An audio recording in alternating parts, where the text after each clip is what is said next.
Once upon a time, in the magical land of Equestria. War. War never changes.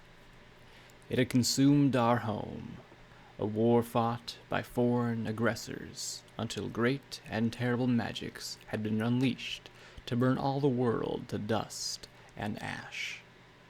Only our constant devotion to the princesses had carried us through that terrible war, just as our unwavering faith in the overmare maintained our continued survival within the earth. Trust in the overmare. Obey the overmare. The grating buzz of my alarm yanked me from my sleep. I struck my left foreleg out from under the blankets, away from my head, felt around for the end of the table next to the bed, found it, and proceeded to whack my pip-buck against the tabletop until the right button was hit and the noise stopped. I groaned and smacked my lips, tasting the sour gunk in my mouth before rolling onto my back and huffing softly. Good morning, Blackjack. Welcome to another thrilling day in Stable 99. I half crawled, half rolled, half fell out of bed, and gave myself a vigorous shake.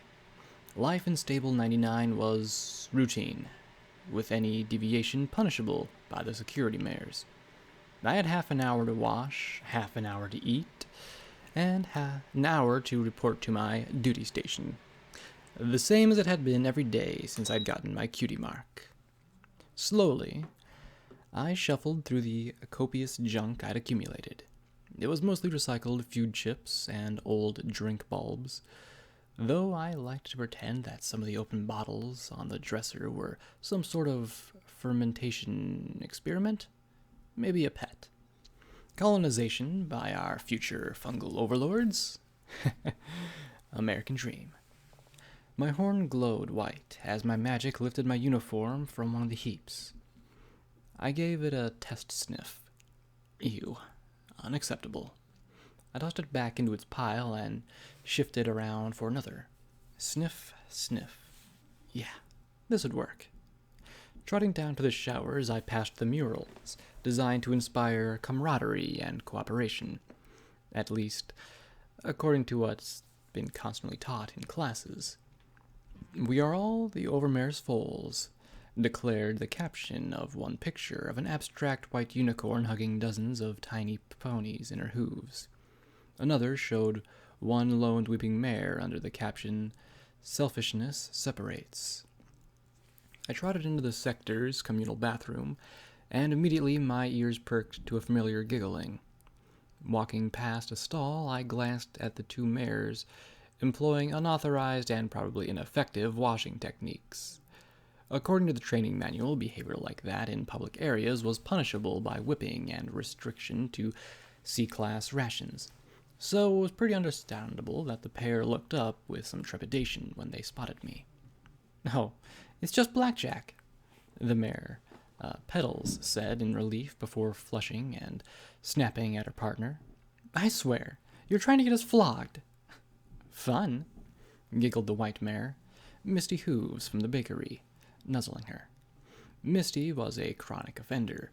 I didn't know if she liked the kiss of the whip or if there was something else wrong with her. Or both. I sighed. In theory, I was supposed to discourage this kind of thing. However, it fucking sucked, being the mayor who was supposed to discourage this kind of thing. You won't think so if it's Daisy doing the flogging, I commented, and instantly their smiles disappeared. I couldn't blame them. With the constant duty and honor bullshit, a little flank spank was one of the few reliable means of recreation, and a lot of the security mares got really enthusiastic about it. I stepped under the spray and immediately jerked. Cold?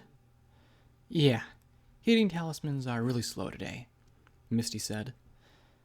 Well, I said after a moment, go back to your quarters and finish up your fun. Make sure you're back in your beds by curfew. That's me. Big, badass security pony. The pair glanced nervously at each other and then quickly finished their showers. I wonder if we can do it in the atrium and not get caught, I heard Misty mutter to Petals as the two trotted out. I rolled my eyes and shook my head. Some mares have all the luck. Not that they were the only two, or even the worst two. Half the ponies in the stable seemed to have at least one flavor of crazy. I supposed it was only inevitable when half your day was devoted to keeping this place going. And we had to keep it going. If we didn't, don't think about it. Stable 99 was all that was left. Every filly learned that as soon as they could read. The mega spells unleashed across Equestria had sterilized the surface. Radioactive death was all that awaited us outside. So we kept the stable working. We kept order. We kept loyalty.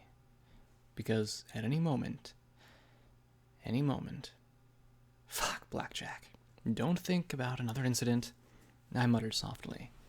The overmare protects... But I felt a gloomy specter rising inside of me at the thought of the entire stable being in the hooves of a filly a year younger than me. There were exactly 500 jobs to be filled in Stable 99. 400 and something were covered by mares like myself, who inherited our jobs from our mothers. My mom was security. I was security. When I had a daughter, she would be security. And so on, and so on. In the rare event of a mare dying before she could breed, a lottery would be held for some other mare to produce an extra filly for the spot, because the population had to stay at 500. Every pony had to behave and follow the rules. Otherwise, there'd be an incident. Stable 99 couldn't take another incident. This bathroom alone showered the flickering lights from overtaxed generators and the water that couldn't settle on whether it wanted to be freezing or boiling. You couldn't think about it. All it would take was one thing to go wrong, and we'd all die. One busted generator, one broken recycler, one accident, and we'd all be choking on our own unrecycled breath. Fuck. Don't think about it, I said, trying again to shove it from my mind. That was made ridiculously easy by Midnight trotting past me towards the atrium. Instantly, my ruby eyes popped wide at her cute flank and graceful tail. Black on black, and oh, she needed to be mine. Hey, Midnight! Midnight! Hey! Hey! Wait up! I shouted as I tripped and raced to catch up with her. Of course, she didn't wait. She never did. Instead, she picked up her pace. Damn it, Midnight! No running the halls!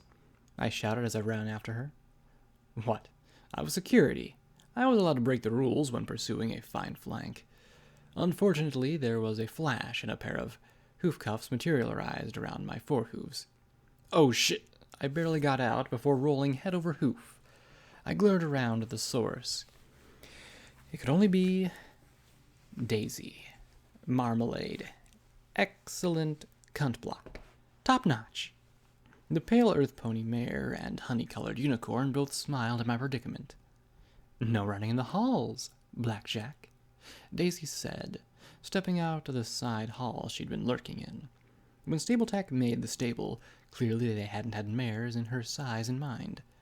Her ears nearly brushed against the ceiling as she looked down at me with her snide little grin. Not even after pussy. Marmalade gave an echoing little snicker. Right. You got me, I said as I held up the hoof cuffs. So? Don't know the spell yourself? I thought all the security unicorn did. Marmalade does. Daisy taunted as she stepped over me, making her way towards the atrium stairs. The vapid unicorn gave a slack grin and nodded, and then both of them had a good laugh as they trotted away. I rose, glaring at their backs and hobbling after the pair. All security unicorns were supposed to know a selection of spells for policing the stable. Me? I had telekinesis. And telekinesis. And, oh, did I mention? Telekinesis. I couldn't cuff or stun or interrogate spells to save my life. All the practice I'd put in merely gave me a migraine. I'd have been better off being a maintenance... Wait, that would mean I'd be responsible for the stable. Strike that. Better I were in food prep. Nice, low responsibility food prep. That was a life for me. But I was security, because Mom was security, because her mom had been security, all the way back to the legendary card trick, the one who'd carved security, we save ponies, above the entrance to the security level. Hooray for completely irrational expectations. I knew I'd never save 99. I couldn't even get out of these hoof cuffs. Whoa, pity party, table for one. Or not. I didn't have any time for the poor me routine. Never played well. Nope, I just gotta get out of these cuffs, and I have an idea how. The huge atrium was the heart and soul of pony life in 99. Almost half the stable could fit in the room for large events, even if some pony was really friendly. Huge pillars had been sculpted in a parody of tree trunks, and the support beams had been fashioned to resemble branches. That was about the extent of trying to make 99 look like something outside. Besides, the effect was ruined by the huge banners of the overmare smiling down on us all, and our stupid patriotic slogans of "Help the overmare, help 99," and "Stability overall." I mean, really. Stability? The music piped in was half parade march and half hymn. And you wonder I tried to stay out of this place? There was also the fact that most ponies refused to look at me.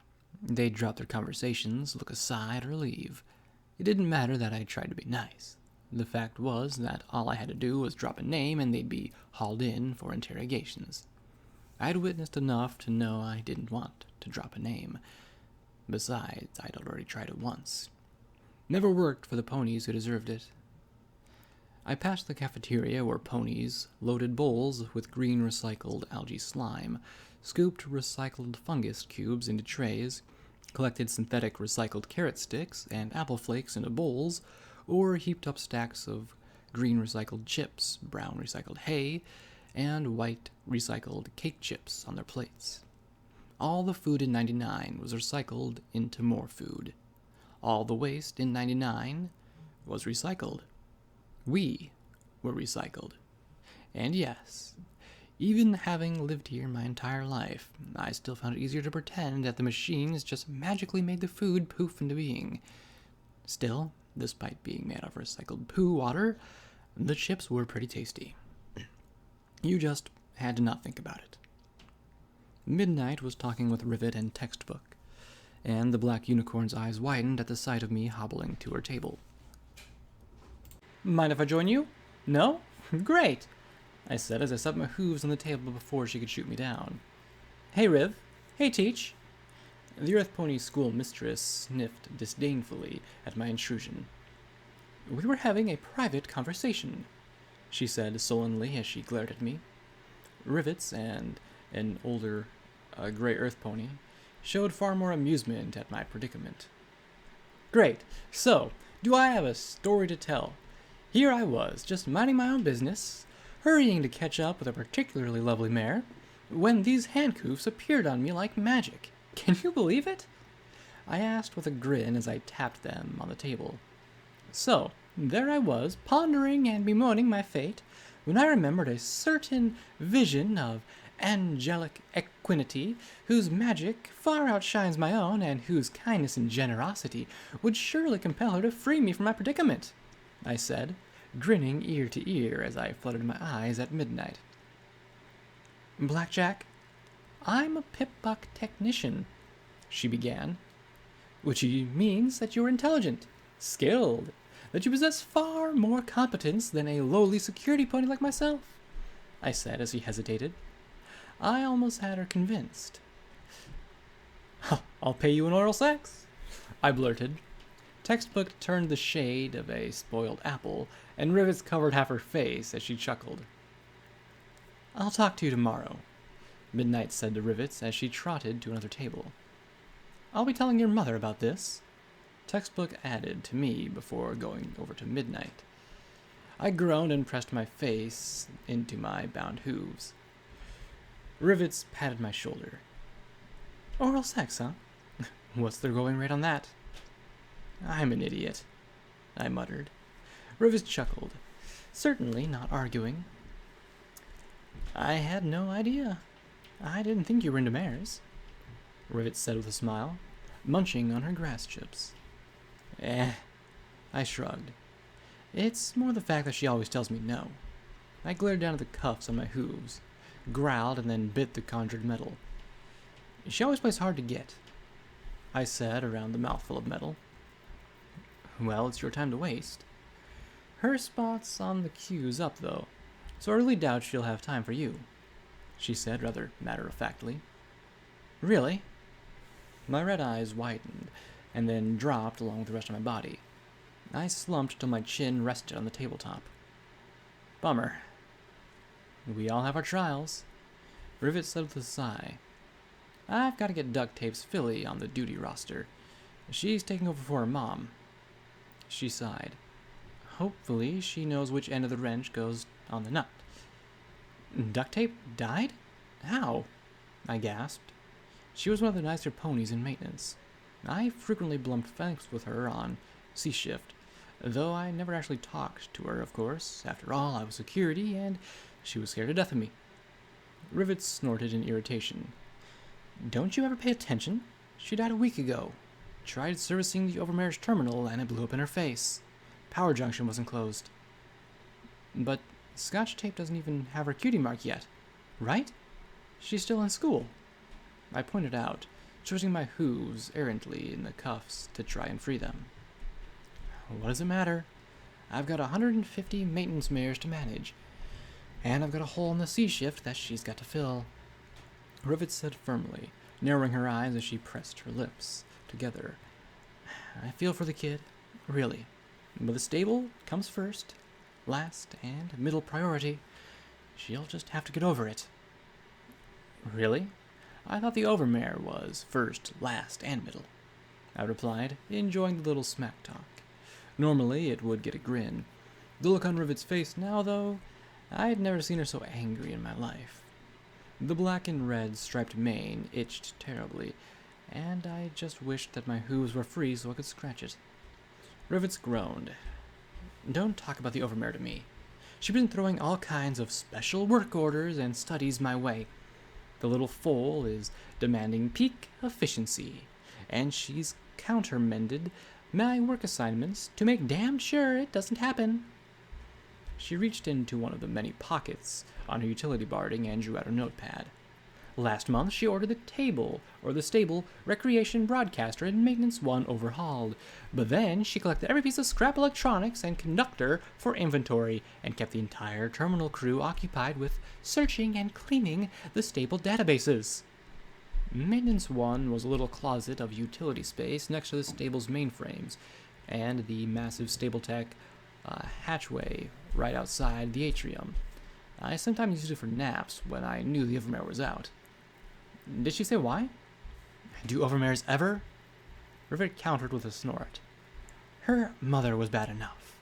I sure didn't shed any tears when she died last year. But that little tyrant is going to... She drew herself up short, realizing that even though I was the most irresponsible mare in security, I was in security. She coughed, then gave a little shrug. I'm just concerned about the stable. That's all. And that was the story of my life. No matter how friendly I was security. She wasn't. I enforced the overmare's rules and punished those who didn't. I sighed, my ears drooping a little. Well, see you at the card game tonight? There was some considerable doubt in her eyes as she stared at me. She rose with a cool, of course, you're always welcome at the game. Not because I was actually welcome, but more because having me there would assure fears that the game would be raided. After all, I was only pony security who liked associating with the maintenance mares after hours. It's in atmospheric maintenance 3 this time. Bring your bits.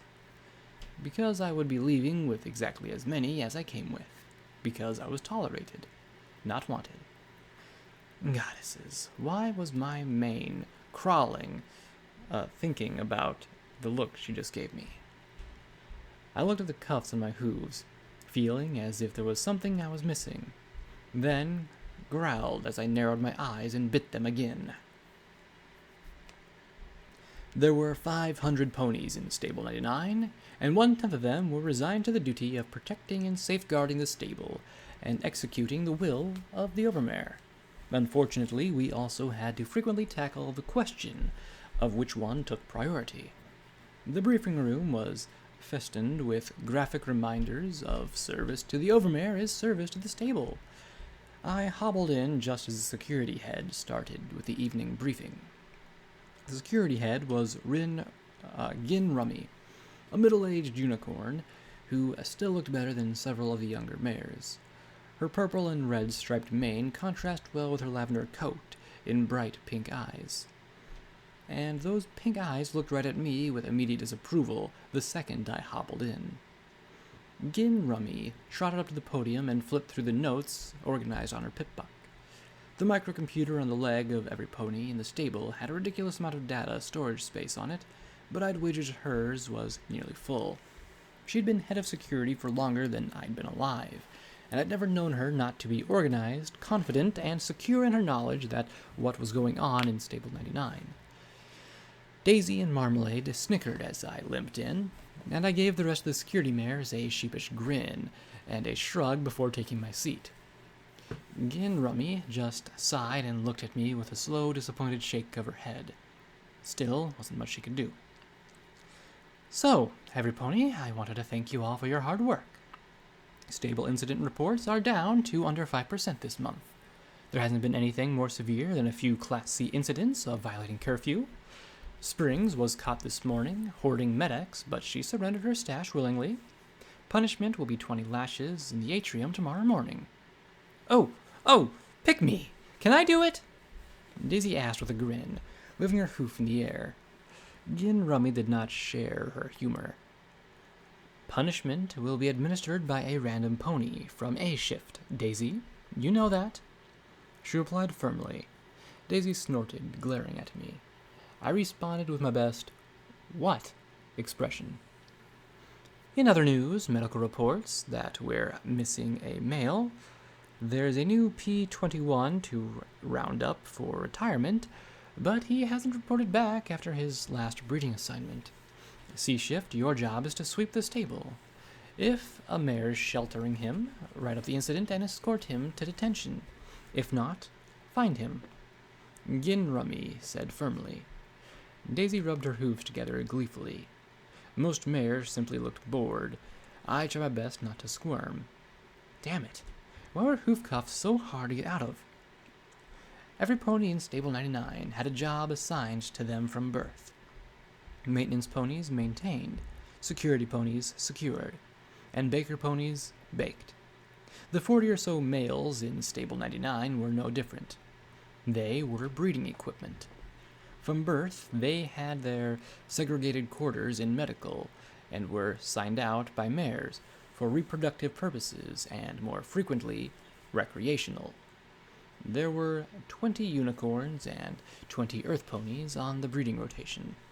Once a male reached... how old was it? 12? 15? They were put into breeding. Of course, to keep the number in rotation the same, that meant that a male had to be taken out of breeding and retired. So, if there's anything else... Gin Rummy's pink eyes scanned the assembly of security ponies before landing on me. Very well. Oh, and tomorrow, I'd like any ponies confused with how to dispel a hoof cuff spell to please report to security at 1200 hours for remediation. Maybe I could do more than telekinesis, after all.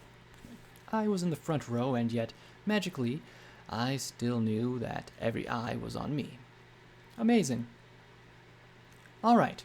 A shift and B shift are off duty. C shift, stable is yours. Daisy nodded in response, and with that, the mares disappeared to get their last shot of dinner before curfew went active. Thanks. I appreciate that, I said, as I looked at the head security mare sourly. She returned the look coolly. You're not a blank flank anymore, Blackjack. You have duties and obligations to the stable. If you can't fulfill them, then it's my obligation to train you to meet them. Yeah, except no pony ever asked me if I wanted them. She started for the exit. Hey, I called after her, and when she looked back, I sat down and raised my cuffed hooves. You mind, Mom? She sighed as she looked at me for a long moment and finally went from being head security mare to being my mother. Trotting back, she lowered her horn to the cuffs, and with a flash, she dispelled the magical restraints. Technically, every security unicorn was supposed to be able to do that. Technically, every unicorn, much less even every security unicorn, was supposed to be able to do a whole slew of spells that I couldn't. Maybe Mom would get lucky and outlive me. One thing was sure, the second I became head security mare, Stable 99 was doomed. Marmalade's work? She asked in the tone that always seemed to prelude her fighting my battles for me. I was really tempting, I admit. Of course, this was why most of the security ponies gave me a lot of space. No pony wanted to offend the boss's daughter. Don't worry about it, Mom. I can handle it, I said, trying to put on my big girl look. Okay, I was definitely old enough to have it by default, but she always looked at me like I was her little blank flank. When there was no pony else around to see, of course. Thank the goddesses. I trotted out after every pony else, pretending not to hear her sigh. Yeah, that just about summed up my feelings on the subject as well. Outside, I glanced down the hallway. The uppermost levels held security, the armory, the overmare's office, and all the mainframes that ran the stable. Down at the end of the hall were the overmare's office and the maintenance room from the mainframes. The overmare was talking very agitatedly with Midnight and a few other mares responsible for the information systems. The dirty white unicorn filly, who was our supreme leader, looked mad. There was nothing new about that, but tonight she seemed like she was up to grade A pissed mood and was determined to share it. I'd never seen Midnight look so upset. Get out! Get out! Get out! Get out! Leave before I have you all shot! You're useless! The overmare concluded with a nay hysteric shriek. It was at that moment like this that I was glad that the laws didn't allow summary execution. Really glad.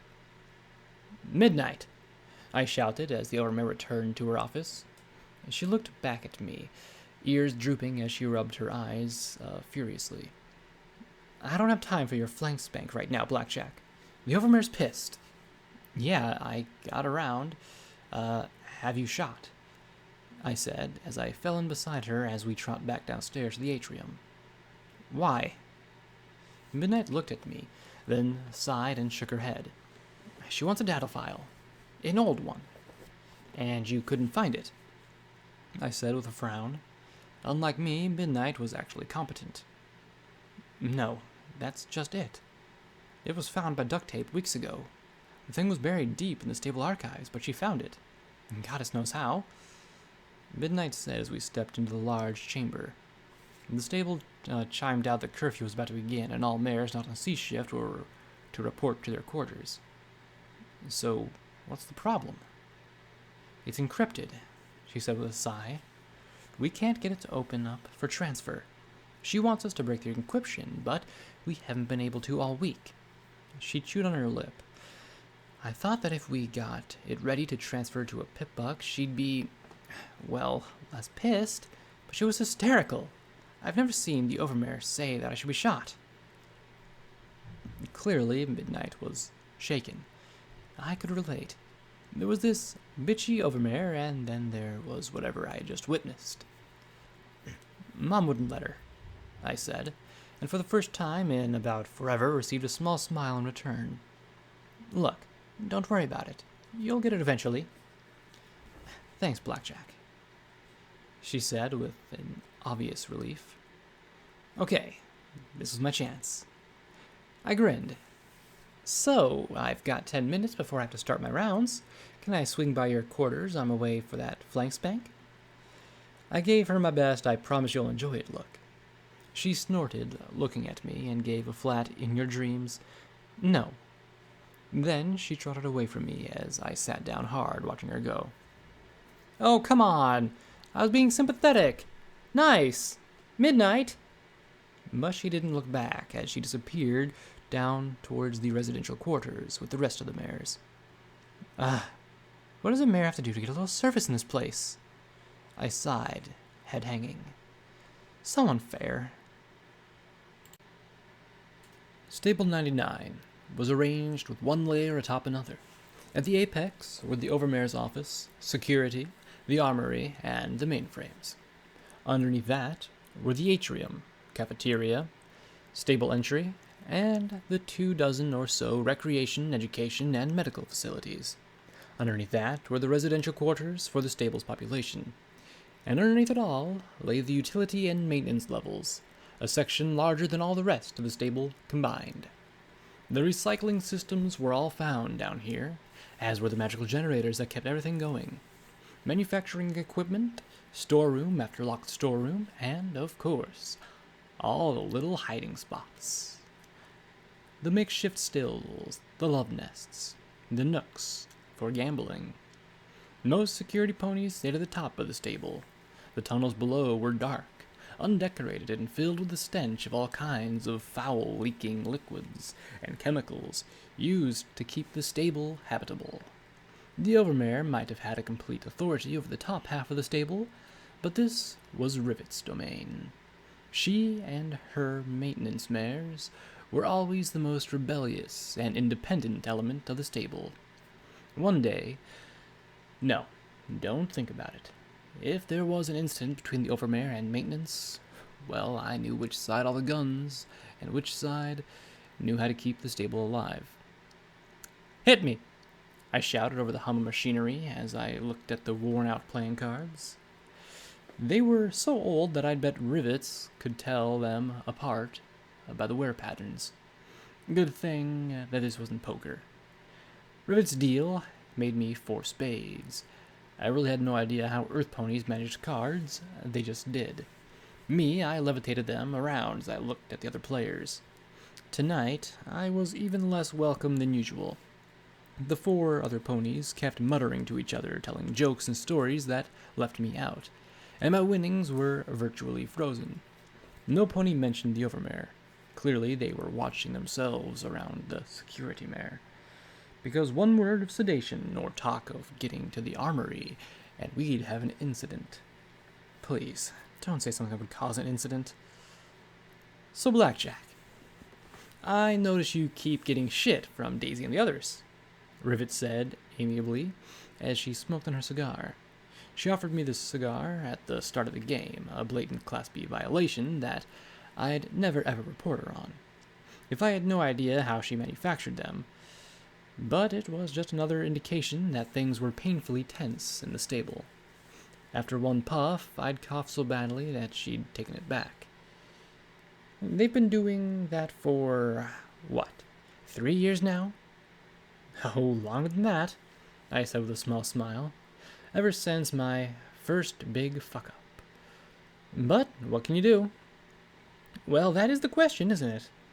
Rivet asked with a spread of her forehooves before dealing out the cards. We can't do anything. Daisy's security. You and your job, it's all yours, no matter how you abuse your position. She chuckled, friendly-like, but I knew enough laughs to tell it was an act.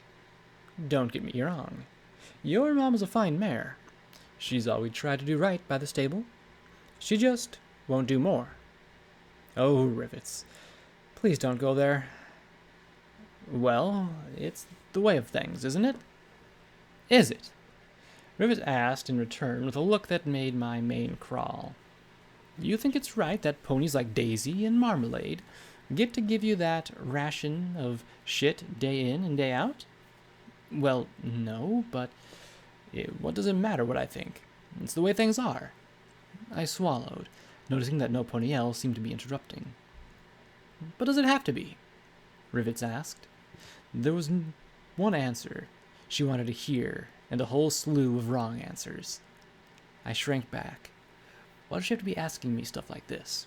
Couldn't we just play the game? I needed to change this subject. Fast. So, what's the overmare up to? I asked as I glanced at the others.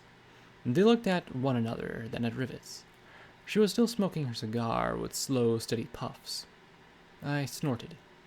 Look, I know her pony's a little on edge than usual, but this is Blackjack asking.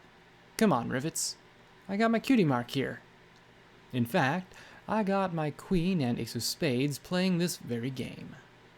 You can talk to me. Rivets chewed slowly on the end of her as her eyes measured me up. Finally, she gave a minimal shrug. You tell me. Overmare has us running like crazy for a month, updating her on the stable, seizes inventory, and Duct Tape dies doing work for her. Now she's screaming at midnight, and she's going to shoot her, and has her own little guard of security ponies following her around tonight. She what? I blinked, having left with midnight so quickly I hadn't heard anything about that. Rivets nodded slowly. She's got all of us really concerned. Really concerned. Some of us are wondering if we're all safe with her in charge. She's the overmare. It's her job to keep us all safe. I replied, almost. My wrote as red eyes looked from one to the next. Only Rivets met my gaze. Some ponies don't think she has a clue what her job is. Heck, some ponies don't think she even knows herself. And some ponies have to wonder why Blackjack's so insistent on coming to this game. Maybe to keep tabs on all of us. Rivets asked as she nodded to the equipment around us.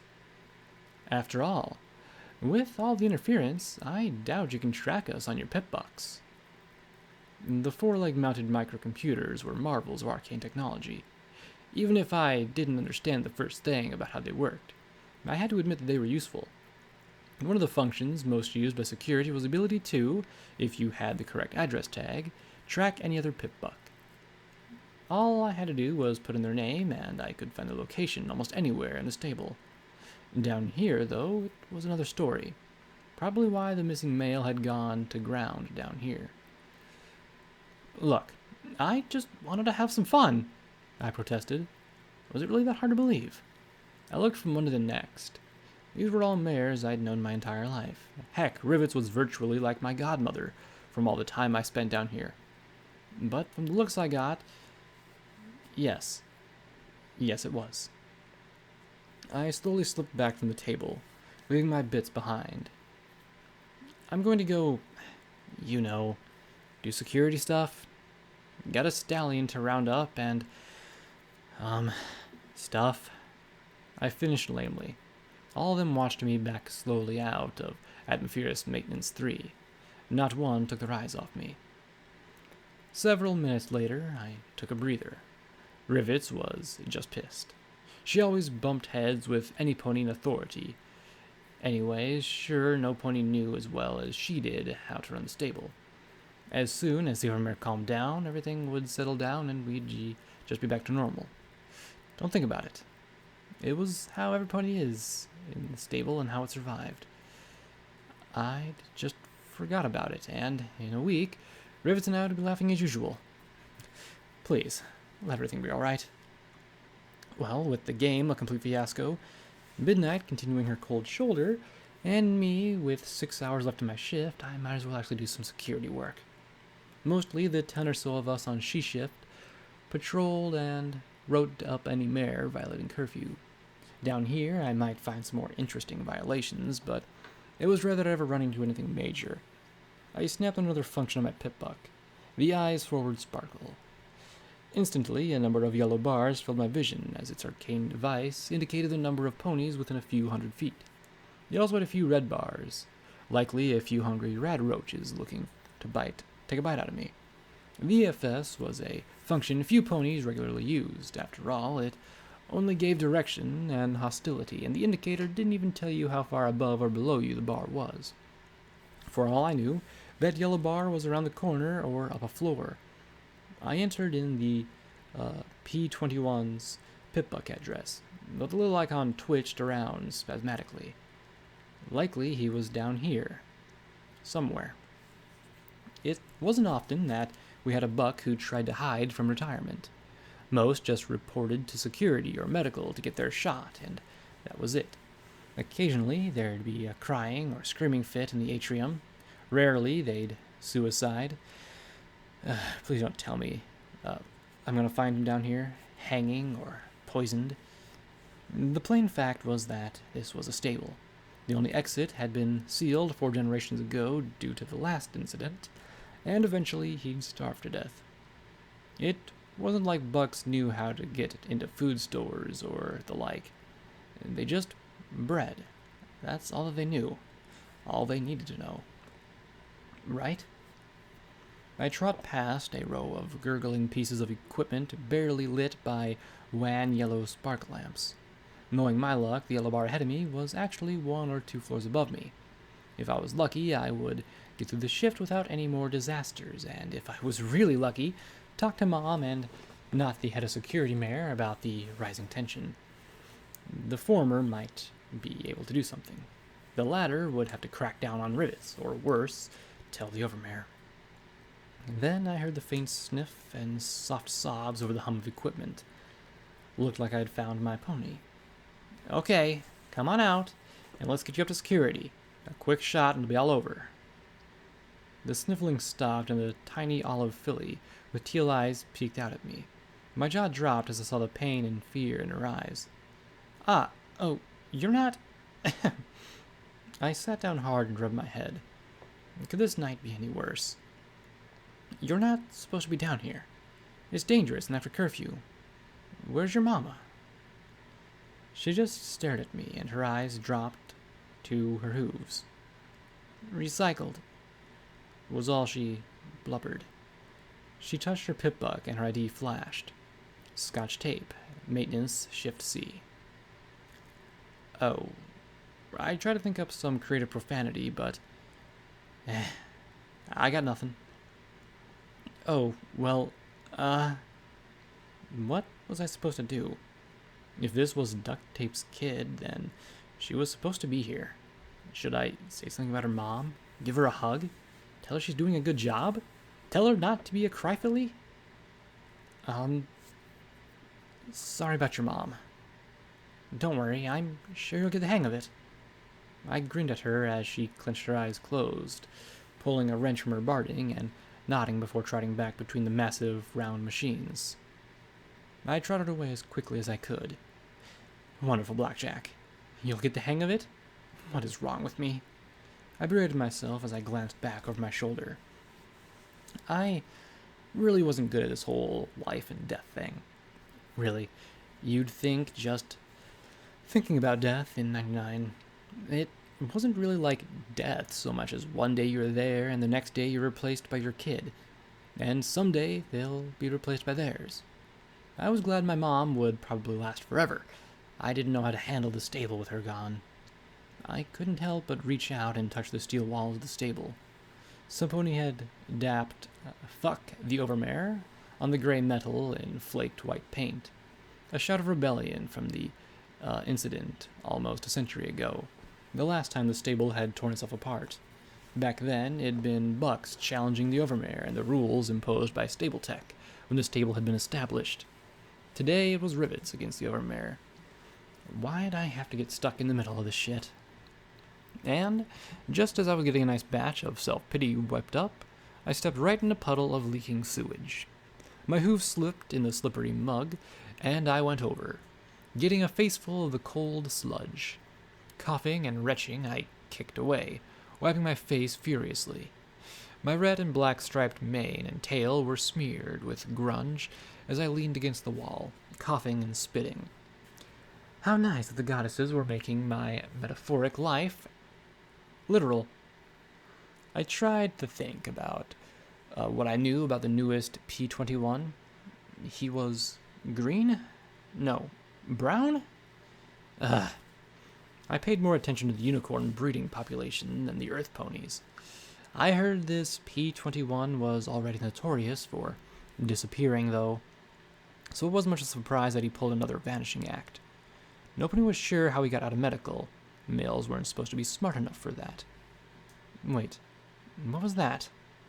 It was another yellow bar, but one that, when I moved my head, changed direction far faster than any of the others. That meant it was a lot closer, as in, The right on the far side of the door marked emergency storage number 3. I frowned, turned the handle of my horn, and was astonished to find it unlocked. Not even rivets left these unsecured. Slowly, I levitated out my baton, opened the door, and flipped on the lights. Row after row of metal boxes lay on dusty shelves, for the day another incident occurred. Of course, there weren't any weapons or ammo, but clearly some of these boxes had been opened. I toggled the lamp on my pip-buck, flooding the far depths of the chamber with light. There, in the corner, hid a blue earth pony mare, in ugly gray utility barding. I immediately relaxed as she watched me with worried blue eyes. "Sweet Celestia, what are you doing in here? I thought rivets kept this place locked up tight." She just looked at me with wary eyes. "Just getting some stuff for rivets." Her soft voice was surprisingly deep for such a puny pony. I'll just get it for her," she said, slipping on her saddlebags and slowly starting towards the exit. But as she drew close to me, I frowned. I knew all the mares on the sea shift, and the only blue earth pony was a medical mare. "What shift are you on?" I asked with a little frown. Sea shift, of course." And she swallowed as she turned and facing me, backing away. "Right," I said as I frowned at her, slipping into full security mode. I might not have found the missing male, but hopefully this would redeem me in the eyes of Mom. A little. Still, why any pony would want to steal century-old supplies was beyond me. "Identification, please." She gave it by turning the bolt on the door. Now, I might not be very good at magic, but I definitely know how to swing a baton and tackle a fleeing thief. She made it half a dozen steps out the door before my glow stick was sweeping her legs right out from under her. As she went down, I jumped on her back and was amazed when she went completely still. "Okay, identification." She didn't move, didn't respond in the slightest. She just lay there, shaking and crying silently. I frowned and reached over to use my security override. "P21, breeder. Retire from service immediately," flashed on her screen. "No, his pip-buck?" "You're the new P21, I muttered, staring down at his saddlebags and clothing. Keeping him pinned with my hooves, I stripped him of his stolen goods. Sure enough, those were parts that didn't belong on a mare. What the hay is going on here?" He didn't move. He simply lay there with his eyes closed up and curled up. Saddlebags full of food. A utility mare's outfit. Had he planned on trying to actually live down here? Like all bucks, his cutie mark was a white symbol with dots underneath it. His had 2 rows of 10 white dots. Below that would go one more dot, though I was never sure why, since after that he'd be heading straight down for retirement. Well, time for the next bit. Ahem. According to Overmare and Stabletech bylaws, you are to be escorted to security for final processing and chemical retirement. You are obligated by stable laws to accompany me, or you will be compelled. Do you understand? Goddesses, I hated playing the security mare part. He knew the rules. I knew he knew. He knew I knew he knew. Why did I have to pretend? Meanwhile, he just lay there like a blue doll, his eyes wide and glassy. "Just kill me. That's what you want to do, isn't it?" P21 muttered. I blinked down at him in confusion. It's not my place to kill you. I'm not an executioner." "You're going to be, retired." I tried to grin and put him at ease, because bucks sometimes did stupid things. It wouldn't be the first time one attacked me without provocation. He looked back and his eyes slowly drew into focus. I'd never seen a male look at me like that before. The cold anger inside made me wonder if he really was going to do something crazy. "Like you retired him," he replied softly, his storm blue eyes darkening as he stared at me. I think you're confused. Medical takes care of the actual retirement process," I said as I backed away. "You're all murderers." he muttered as he rose to his hooves and looked back at the stolen clothes and supplies. I was so close, too. With that, he started to walk slowly towards the stable's central staircase. Close to what? I asked, but he didn't answer.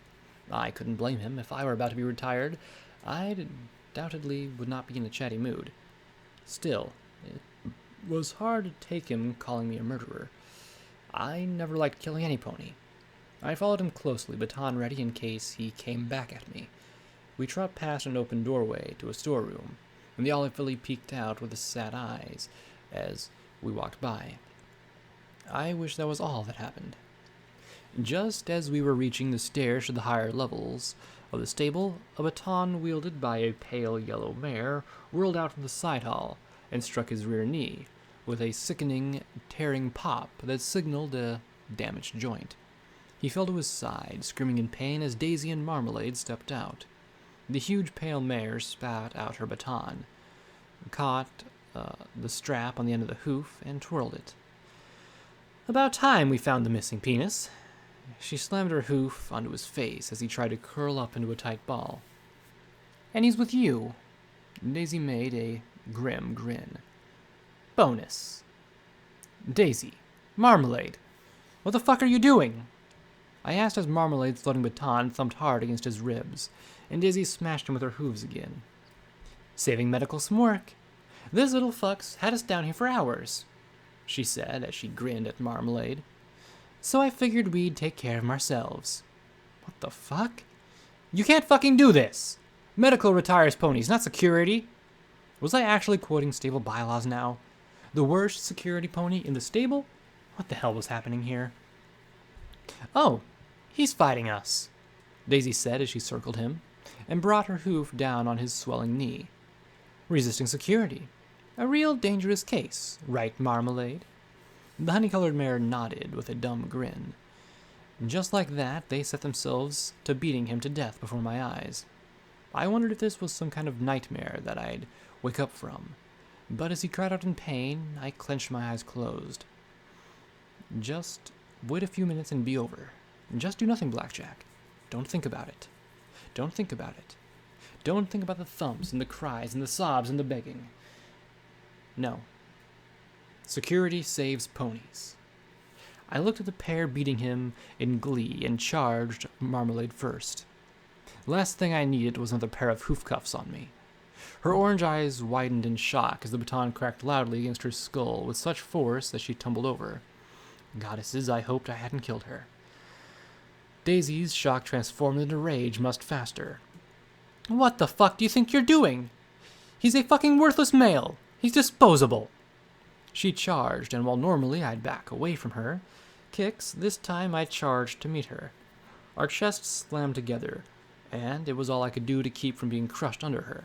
Sweet Celestia, how much did she eat to become this strong? As we struggled, though, I still had one advantage she didn't.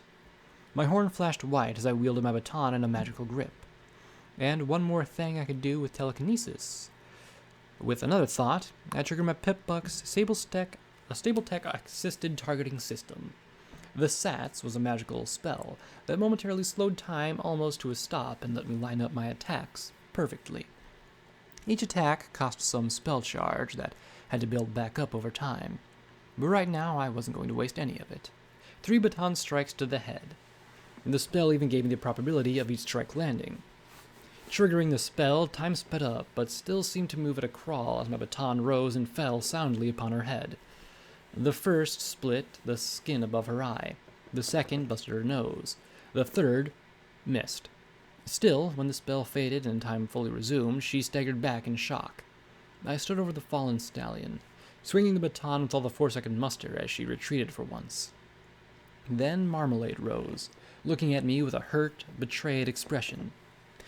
Suddenly, this looked bad. Then our Pip-Bucks crackled. The built-in radios squawked. All C-Shift security personnel are to report immediately back to security. Repeat, all C-Shift security personnel are to report immediately back to security. Daisy stared into my eyes as we both panted, my baton trembling in the air before me as I stared at her, heart racing. This wasn't training. with Mom watching over and other mares keeping an eye on me. If they came at me, it would be to kill the male beside me. Even if he was slated for retirement, he didn't have to die like that. No pony should have to die like that. Period. Forget it. You can handle the little cock. I'll report you're bringing him in, Daisy said sourly as she touched her bleeding nose and then glared at me. One day, I'm going to have your fucking head on a stick, Blackjack. I promise you that. I swallowed, doing all I could to keep my magical focus on my baton. Maybe, but not today. The metal rod waved in the air, my heart thundering in my chest. Despite the fear in my gut, the baton remained upright. She harumphed and made her way up the stairs. Marmalade gave me one last confused, injured look before following her up. I felt bad for that. I doubted Marmalade would ever hit a pony if Daisy hadn't hit them first. Once I felt that they weren't going to double back, I knelt and began to see to the stallion. Aside from his swelling bruises, the worst thing was his rear leg. Limbs weren't really supposed to bend that way. I swallowed as I looked around, feeling panic rising in my throat. I wasn't a medical pony. I couldn't do a healing spell to save a leg. Then I spotted the olive filly watching us from in the hall. You! I need a first aid kit, please. Right away. She gasped, and for a moment I was sure she was going to run. Please, help me. She swallowed, gave a nod, and disappeared. Why? He asked softly, eyes clenched in pain. Why'd you stop them when you're just going to kill me anyway? Because I felt lame and confused. Because I had to, all right? Now stop thinking about it and just hold on. He didn't say another word. Instead, simply looked at me with confused anger. I needed him to keep talking. What's your name? He looked at me like I was an idiot, despite the pain in his eyes. I'm P21. That's your designation, right? What's your name? I asked as I looked in the direction of the filly he had gone. It was more to stall for time than out of real interest. After all, he was going to be retired soon. P21 is my name, he replied slowly, with a touch of irritation. Oh. Males in 99 lived in medical and were identified on their breeding roster by designations. P for earth ponies, U for unicorns. Don't ask me why the former wasn't E. I'd never gotten a straight answer. Maybe the overmare who set up the system was a lot like the current one. One would be the newest buck on the breeder roster, and 20 the oldest. Being 21 would mean that the male was to be retired. Somehow, though, I always figured they had their own names in their quarters. Names were like cutie marks. Every pony had them, even males. Then again, looking at a breeding mark on his flank... Funny. But when I was with a male, conversation was the last thing on my mind. Heck, this was the most conversation I could ever recall having with one. I thought for a moment that maybe the filly had run off, but she returned a minute later with a small yellow medical case marked with pink butterflies. Sitting next to me, she opened it up, and I was at once glad to see that no pony had cleaned it out. The cases were supposed to stay stocked at all times, but sometimes ponies would steal the contents for one reason or another. There were 2 healing potions, small bottles of rich purple fluid capped in plastic, and all a pony had to do was bite down on the end, crack the seal, and suck down the magical potion's contents. As he gulped down the contents of the bottle, the bruises immediately began to disappear. His leg, however... I'm going to have to set this, I said as I looked at the limb. You know how to do that? The olive filly asked. P21 just groaned as he clenched his eyes shut.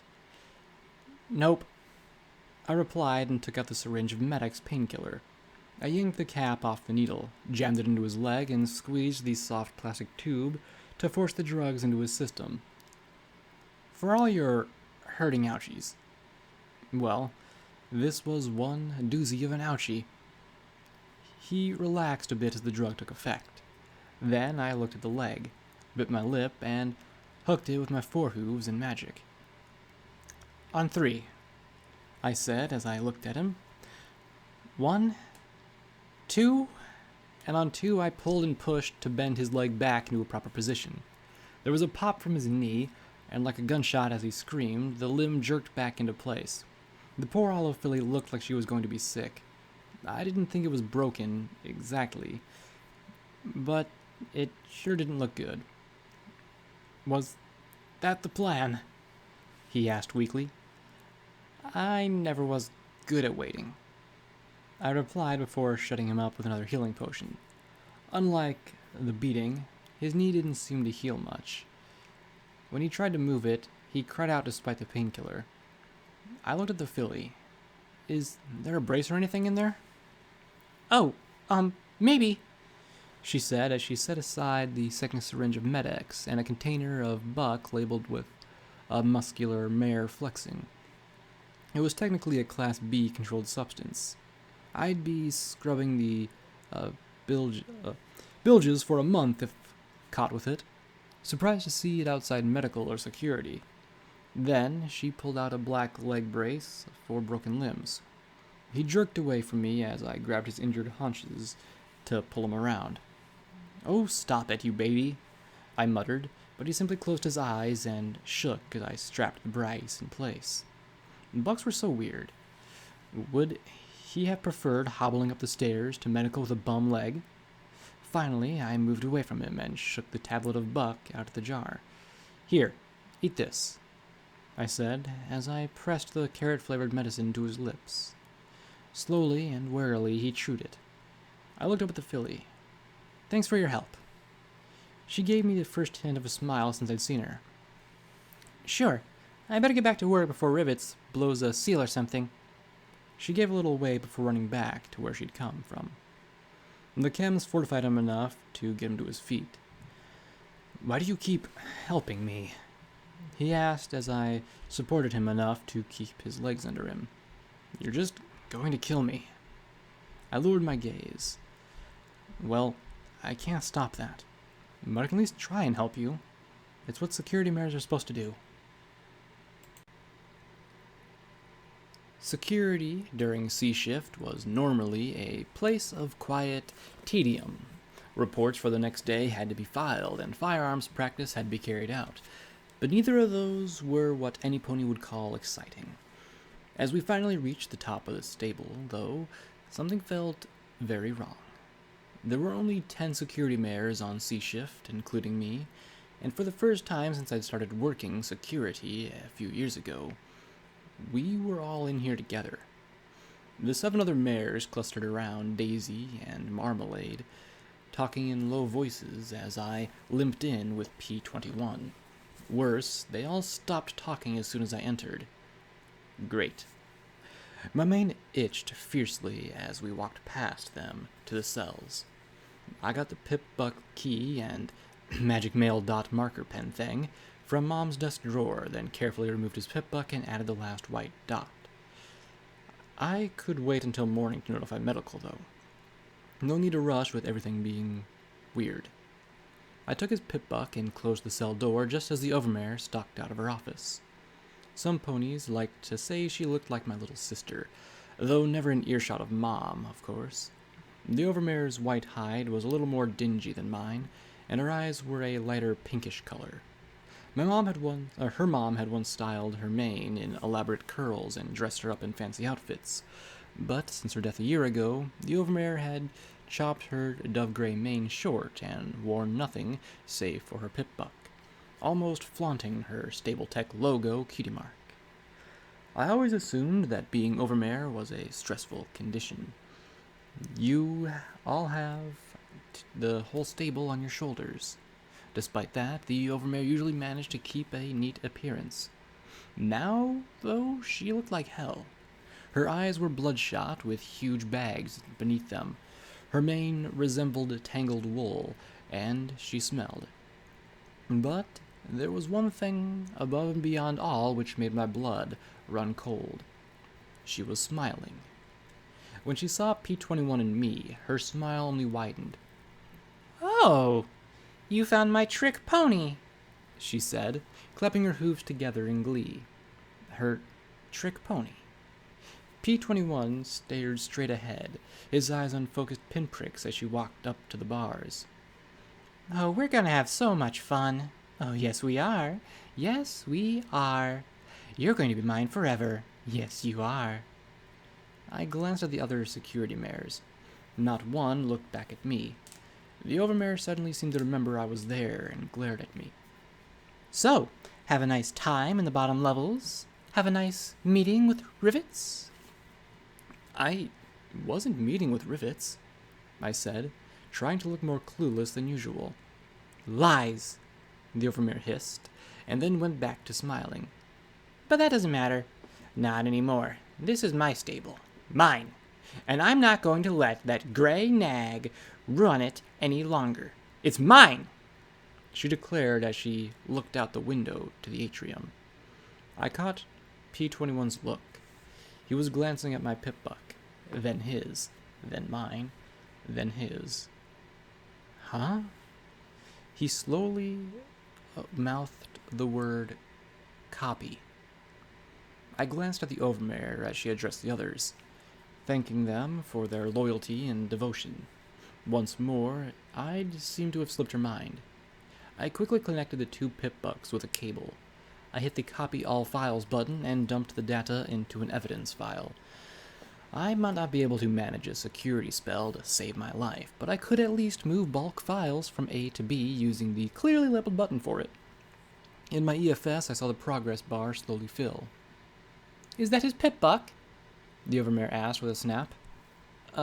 Yes," I said lamely as I cuddled it in my hooves, hoping that she didn't see the connection. "Give it to me," she replied imperiously. Certainly," I asked, wondering how I could stall as the little bar filled up. "What for?" "That is stable security business," she replied in a low, dangerous tone.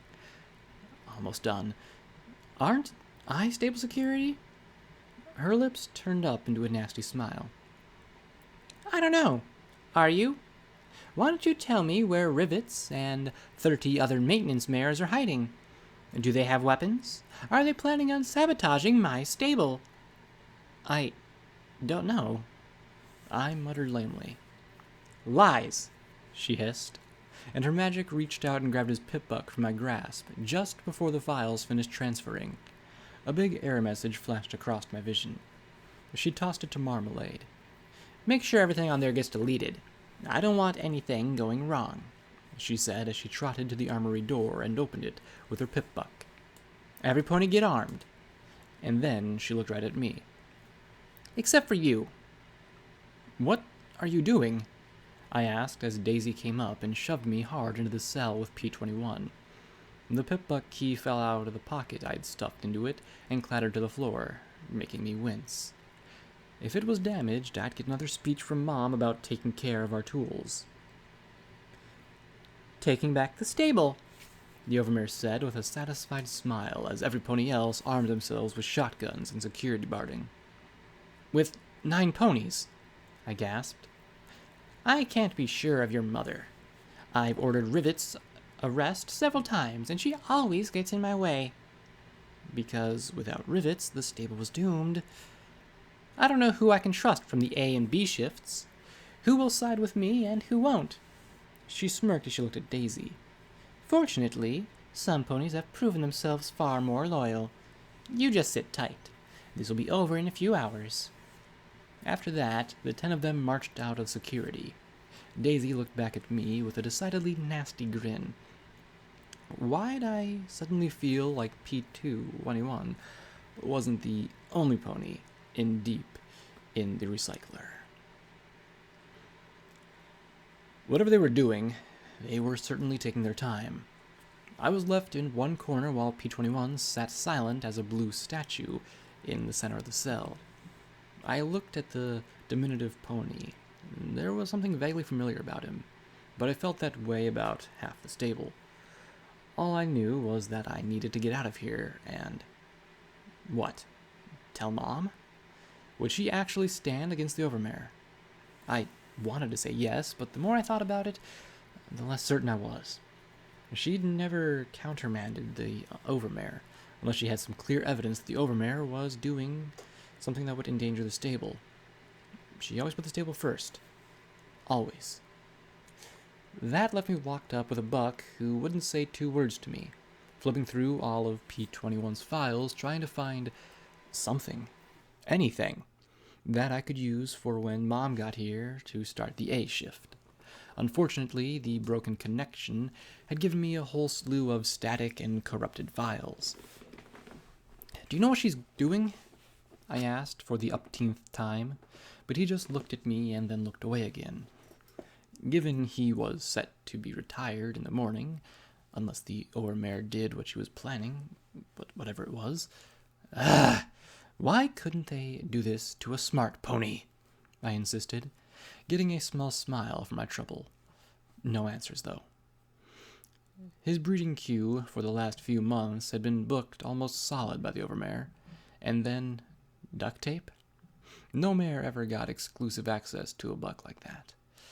I glanced at him and stumbled across an intact audio file. I didn't have anything better to do, so I played the intact section. It crackled once and then began to play the noises of 2 ponies bumping flanks. I felt my mane crawl as I heard the overmare's joyous shrieks and a male's grunt of something. Then her door chimed, and a moment later a mare asked, "Overmare? You wanted to... Oh, my." The sound of coupling trailed off, and the overmare grunted.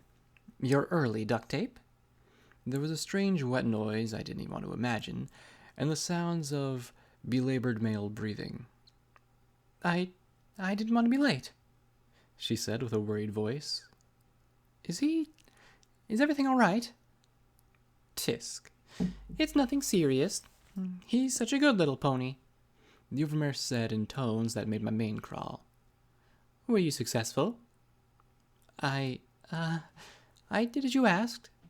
I've a list of everything you need for it," Duct Tape said in a little timid voice. "But really, this is something you should talk to Rivets." No, thank you. Rivets has so much going on that I wouldn't want to trouble her." The overmare continued smoothly. "The question is, will you be able to carry out the repairs?" "Me?" "Yes, Duct Tape. You. This is a special project for the well-being of the entire stable. You're the only maintenance mare on C shift I can trust to carry this out, with care. After all, I wouldn't want to ruin the surprise." I didn't have any trouble imagining the mousy gray mare blinking at the word surprise. We didn't know each other well. I think I scared her just by being in security, but I remembered that she always liked nice surprises. I suppose I could, but... Excellent. I can't tell you how relieved I am to find a mare willing and able to help the stable." Then the overmare hummed softly. "You deserve something special for your hard work." "I don't think so. Shouldn't we get him to medical?" Duct Tape said in clear worry. The overmare didn't answer for a second. "You like this buck?" "Well, I suppose. He helped me with scotch, after all." She replied in a far softer and warmer tones than suppose. I see. He's a gem of a pony. Wonderful technique, surely," she said matter-of-factly. "If you're doing such excellent work for me, I see no reason not to put a word in with medical. You might be able to spend a lot more time with him." "Really?" There was no missing the eagerness in Duct Tape's voice. "Really, provided you keep it from Rivets and every pony. This is a critical project. Without it, I fear, the stable will not survive." That might be very nice. I'll give it my best. For the stable, of course." Oh, goddesses. I could practically hear her blushing. The overmare's tidier offset the warm and cozy feeling. "Good. Everything you need will be provided for." And those were the last words from the overmare, Everything dissolved into static. I thought about that. If I hadn't just seen the overmare... but that wasn't enough. The overmare's position could not be challenged at any time. Period. That was the law. A stupid-ass law, but my mom always honored the law. Sometimes she seemed a little neurotic about it, actually, and a sneaky conversation between the overmare and a dead maintenance mare didn't seem like anything that would get her to violate the law. It would have to be something big. Damn big. I wished I could just tell Mom things, but there was always a line. She would be my mom until a point was reached, and then she was firmly on head of security, and that always came first. I glanced at the silent blue buck. It sounds like Duct Tape was fond of you.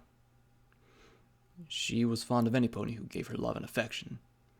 It's why she had her foal. He replied quietly. They didn't even need to force her. I was just bait to shut her up while the overmare worked. There's something important on here, isn't there? I said as I waved my pip buck at him. She knew you had something, didn't she? That's why she made sure to have it erased. He grit his teeth, closing his eyes. I imagine he wasn't feeling too good right now, with the Med-X wearing off. Help me, I finally exploded at him. Why won't you help 99? To hell with you, this stable and every pony in it, he shouted back at me, his eyes blazing for a moment, as he looked like he wanted to attack me. Then he slowly relaxed, fighting for calm. My whole life, you mares have fucked me. Now, you're going to get fucked by your own. It's nothing less of what you deserve. I blinked at him in shock. How can you say that? The stable is your home. We're your family. We're all that's left in Equestria. He gave me a sharp, angry look. I couldn't believe how selfish he was being. If that's how you feel, then tell me why to copy the files at all. Why not just let her destroy them? His angry eyes looked away. Slowly, I approached him, and he winced as he backed away into the corner. His eyes kept twitching from mine to the floor and back again. It was annoying. Look, I'm sorry. The rules are what they are. If I could just let you go, I would, but I can't. If you know what she's doing or what's going on, something I can bring to the head of security, then help me. He clenched his eyes shut. If I help you, you have to help me. He looked at me again with a ferocious glare. You have to let me leave this place, he said in slow, even tones of carefully measured control. Even if I die outside in 10 seconds, at least it will be 10 seconds free. What? He wanted to die outside rather than be retired? Okay. If there's any way I can, I will. I nodded. He stared back at me, and I gave him the most sincere smile I could. Finally, he nodded as well. Sweet. It's a plan, I said as I clapped my hooves together in glee. Okay, my only ally at the moment was a reluctant, wounded, pissy male, but I'd take what I could get. He stood and lifted his tail, carefully pulling out a bobby pin and extending a small screwdriver from his body cavity. I blinked, realizing that I'd botched search protocols. Listen to the last recording I made with duct tape, he said, as he walked to the lock, wiped off the screwdriver, stuck it into the lock with his hooves, and fed the pin in with his teeth and began wriggling them around. So that was how we'd gotten into the supply room. I wondered what else he'd broken into or out of. Also you. I flipped through the files, looking for the tags and scanning for DT. I might not be able to do magic to save my life, but I only slept through half my pip-buck training. In my defense, it was the boring half. Finally, I found the last file tagged DT. It was dated a few weeks ago. It began, as expected, with the sound of slapping flanks. I blushed. Listening to Duct Tape doing it was different than listening to the overmare.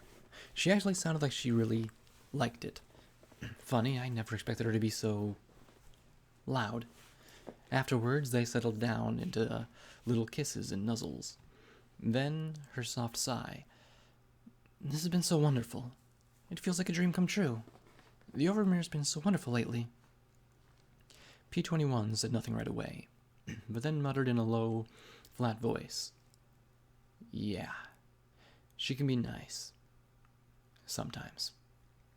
From the way he said it, I expected that sometimes meant the times when she wanted to get something from some pony. Duct Tape gave a little giggle. I was talking about you to her the other day, P20. She says that when her plan is over, you can stay with me forever. You can be my... What was it again? Oh, yes. Husband. We can be the first ponies married in 99 since, you know, the bad thing happened. That had to be the incident she was talking about. P21's response was monosymbolic. And we can have another foal together. Or two. Because once we're out, we don't need the quotas. What? P21 said softly. Out of what? Duct Tape cussed softly under her breath and sighed. Well, I guess you won't tell any pony. She gave a little giggle, but P21 remained silent as Duct Tape went on. The overmare's gotten in contact with stable tech. The outside is safe and clean, and we're all going to be able to leave the stable soon. She also gave a joyous giggle. In fact, she's getting a broadcast from Stable Tech right now. What the fuck? Stable Tech built Stable 99 and set up rules and the overmare. Going outside? But every day the stable broadcast told us the outside was a death trap. How? The door to the outside was sealed after the incident. He muttered softly.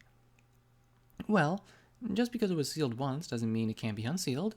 You know all the parts that overmare was inventorying? Well, I fixed the door.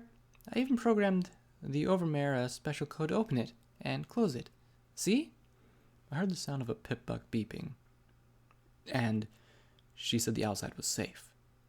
I even took a little peek myself. I think it's... What did text call it? Winter? It was all cloudy, but I saw trees. They didn't have any leaves, but there were trees. I couldn't imagine a tree. Not really.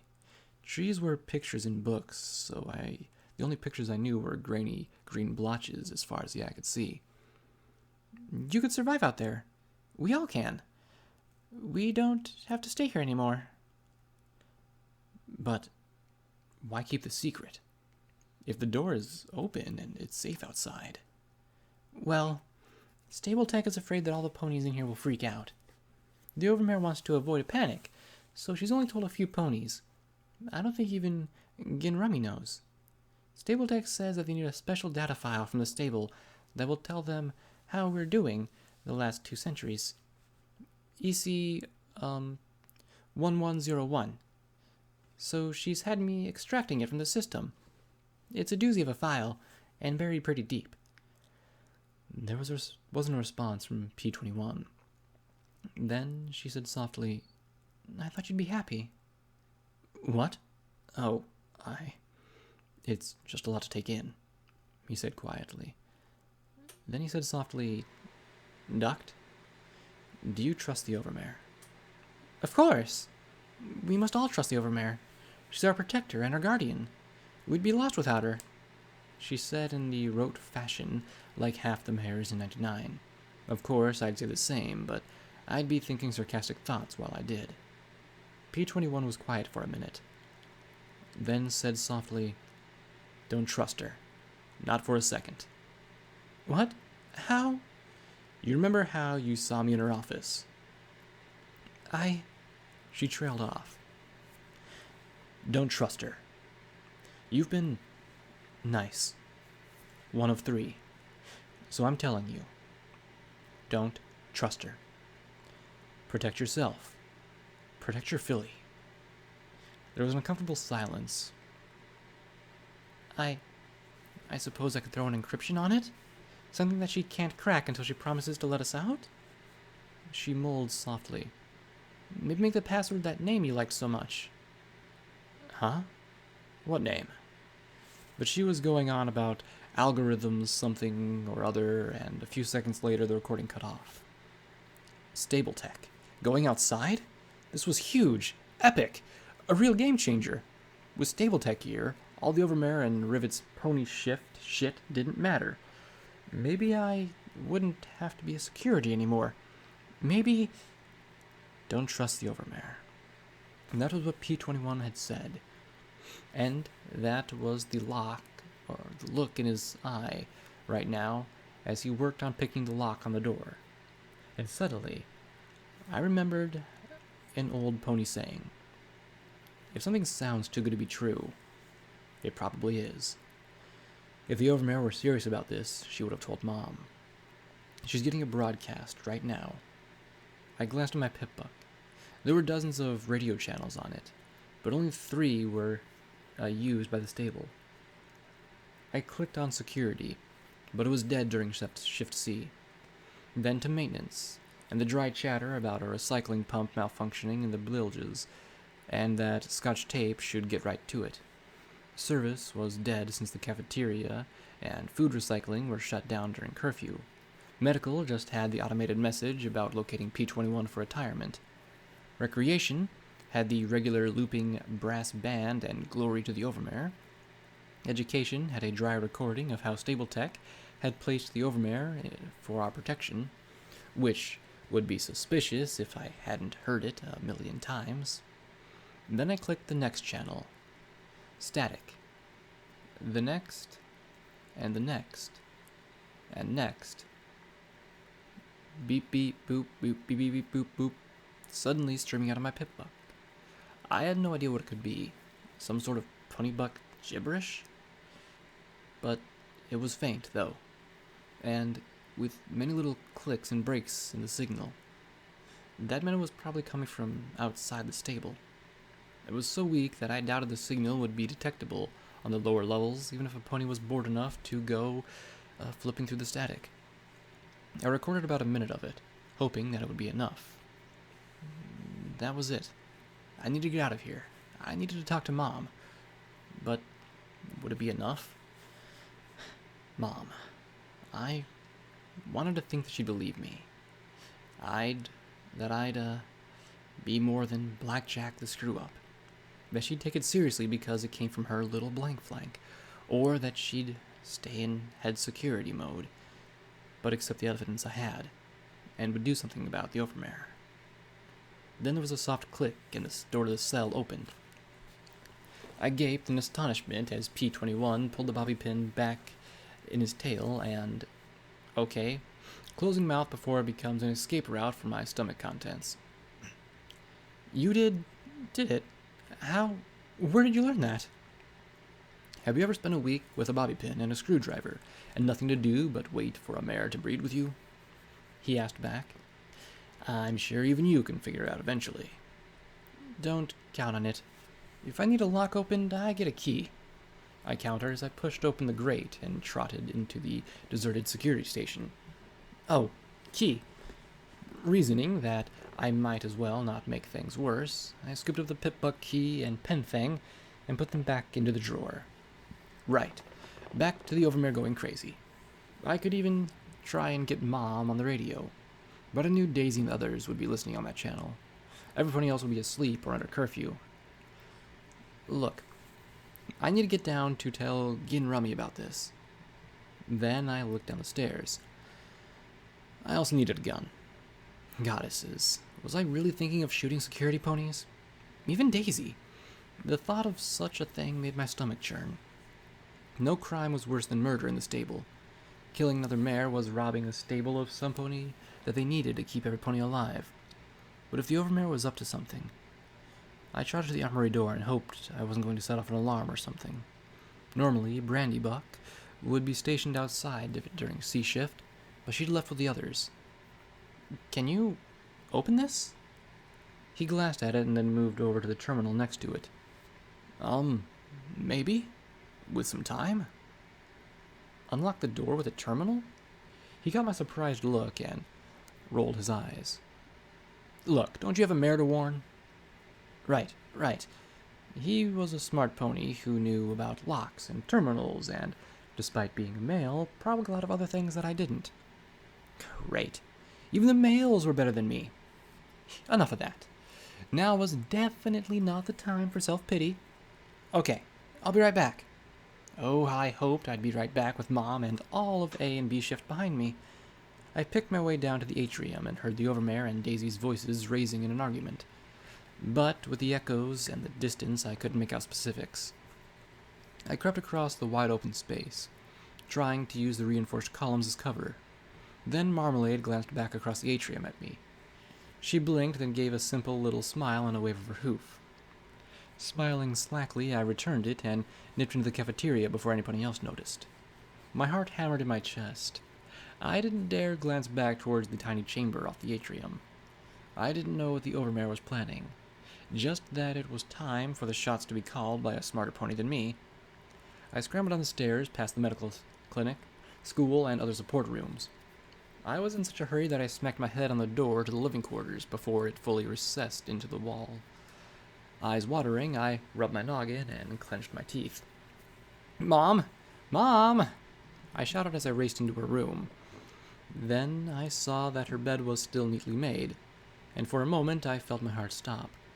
She wasn't here? Why wouldn't she be here? She was always here. Except now, I sat hard on my rump, thumping my head with a hoof, and not helping my headache at all. Think, Blackjack, think, think, think! Unfortunately, saying it didn't really help my brain any. Her tag! I punched it into my pip buck and brought up my EFS. Then I turned in a circle, looking for the little arrowhead. Nothing. I screamed in frustration a little, beating my hooves in front of me. Of all the times for her to just disappear, she could be blocking her tag. They had a security could do that, I think. Or she might be somewhere in the stable that couldn't be traced. What if something happened to her? All that didn't mean anything. The overmare was doing something. I needed to know what. I needed to know if these signals the overmare received meant anything. I needed a smarter pony that actually knew something about pip bucks. Well, I'd been looking for an excuse to bug Midnight in her quarters for months. Looked like I finally had it. I stopped only long enough to write a note. Overmare up to something. Stable in danger. Gone to Midnight's. BJ. Then I was hurrying down the residential quarters toward Midnight's. Being a security mare, I had certain privileges, like being able to override most residential door locks with my pip buck when the stable was in danger and I didn't have time to knock. I wish I'd knocked. Actually, I wish I'd knew another mare in data systems I could go to. The sight of a pink U10 huffing and rutting away froze me in my tracks. Oh yeah, she was on the breeding queue now, wasn't she? I blinked and tilted my head. U10 certainly went at it with enthusiasm. What was I doing? Midnight! I muttered as she gave a little whine. Midnight! They still slapped flanks. I rolled my eyes. For the love of Celestia. Midnight! I shouted.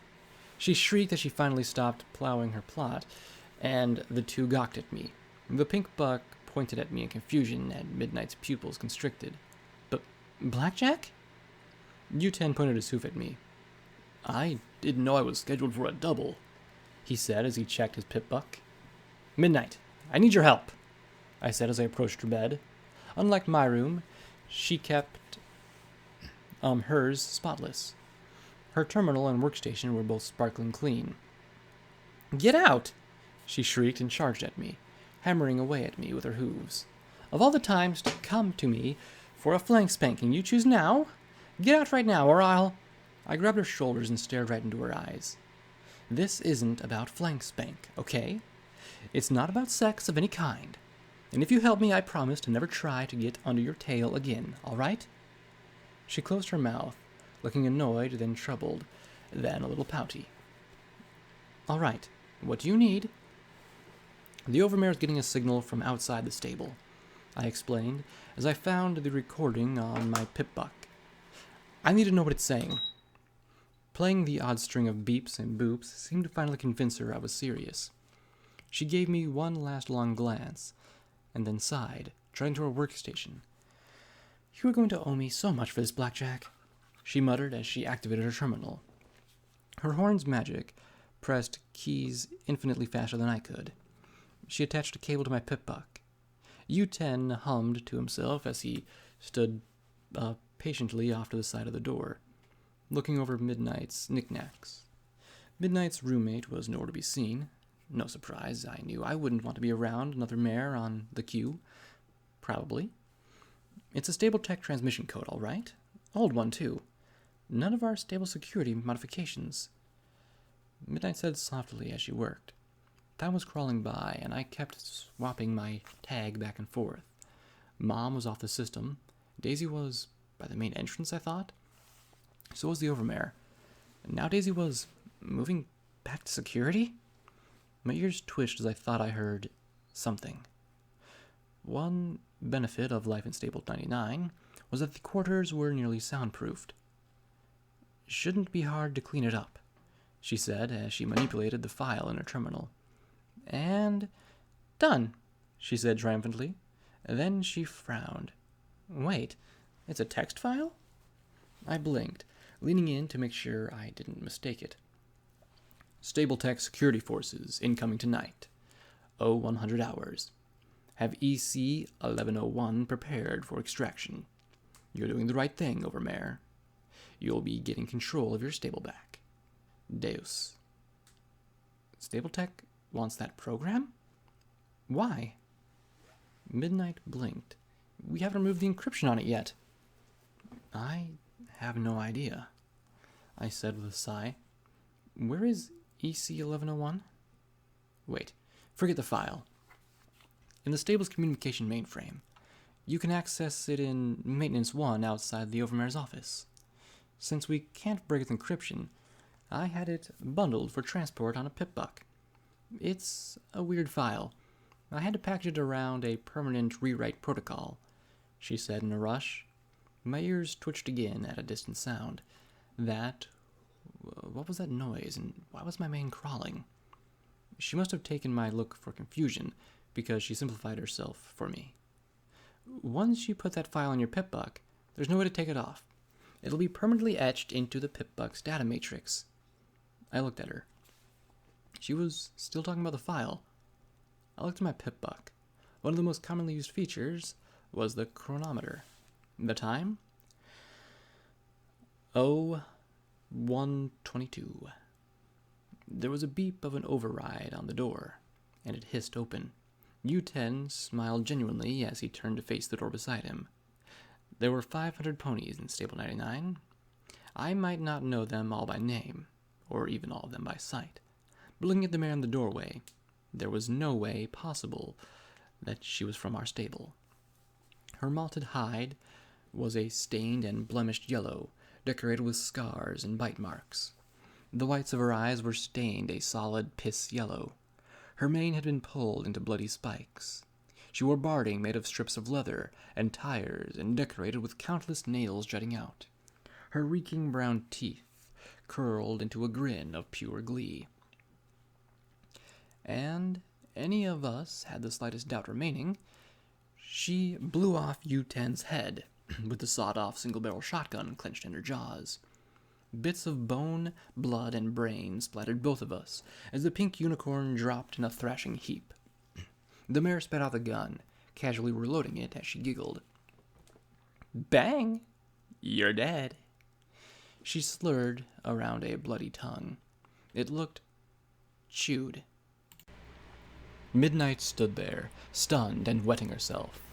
I was not far from that state myself, but, unlike her, I was security. The fear and horror that I felt were unceremoniously shoved into the closet in the back of my brain, where I put all the things that I didn't want to think about, leaving me with enough wits to telekinetically pull out my baton just as the mare snapped the shotgun closed. With a crack, the glowing metal rod tore the bite grip from her rotten teeth, and, from the sound of it, probably broke the firearm. Unlike Midnight, this mare wasted no time in counterattacking. Rearing up, she slammed me into the ground next to U10's body, with enough force to make me see stars. The baton went bouncing away somewhere out of sight. Then, she was on top of me, drawing a rusty, carved knife from her sheath at her shoulder. She jabbed the dull tip into the neck of my security barding, twisting her head back and forth as she worked it in through the fabric and into my throat.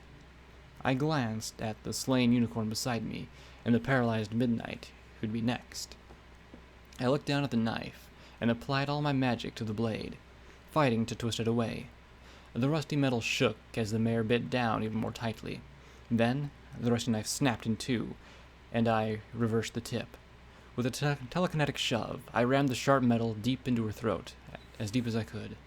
Her yellow eyes shot wide as her sliced throat spurted blood all over my chest, neck, smearing my barding with her gore. Finally, something gave inside the nightmarish mare, and she slumped limply against me. I gasped, my heart hammering as I kicked my way clear. I'd just killed a pony. A diseased and demented pony, but a pony nevertheless. Before I let that train of thought go any further, I wrestled it into the closet with the rest of the things that I didn't need in my head right now.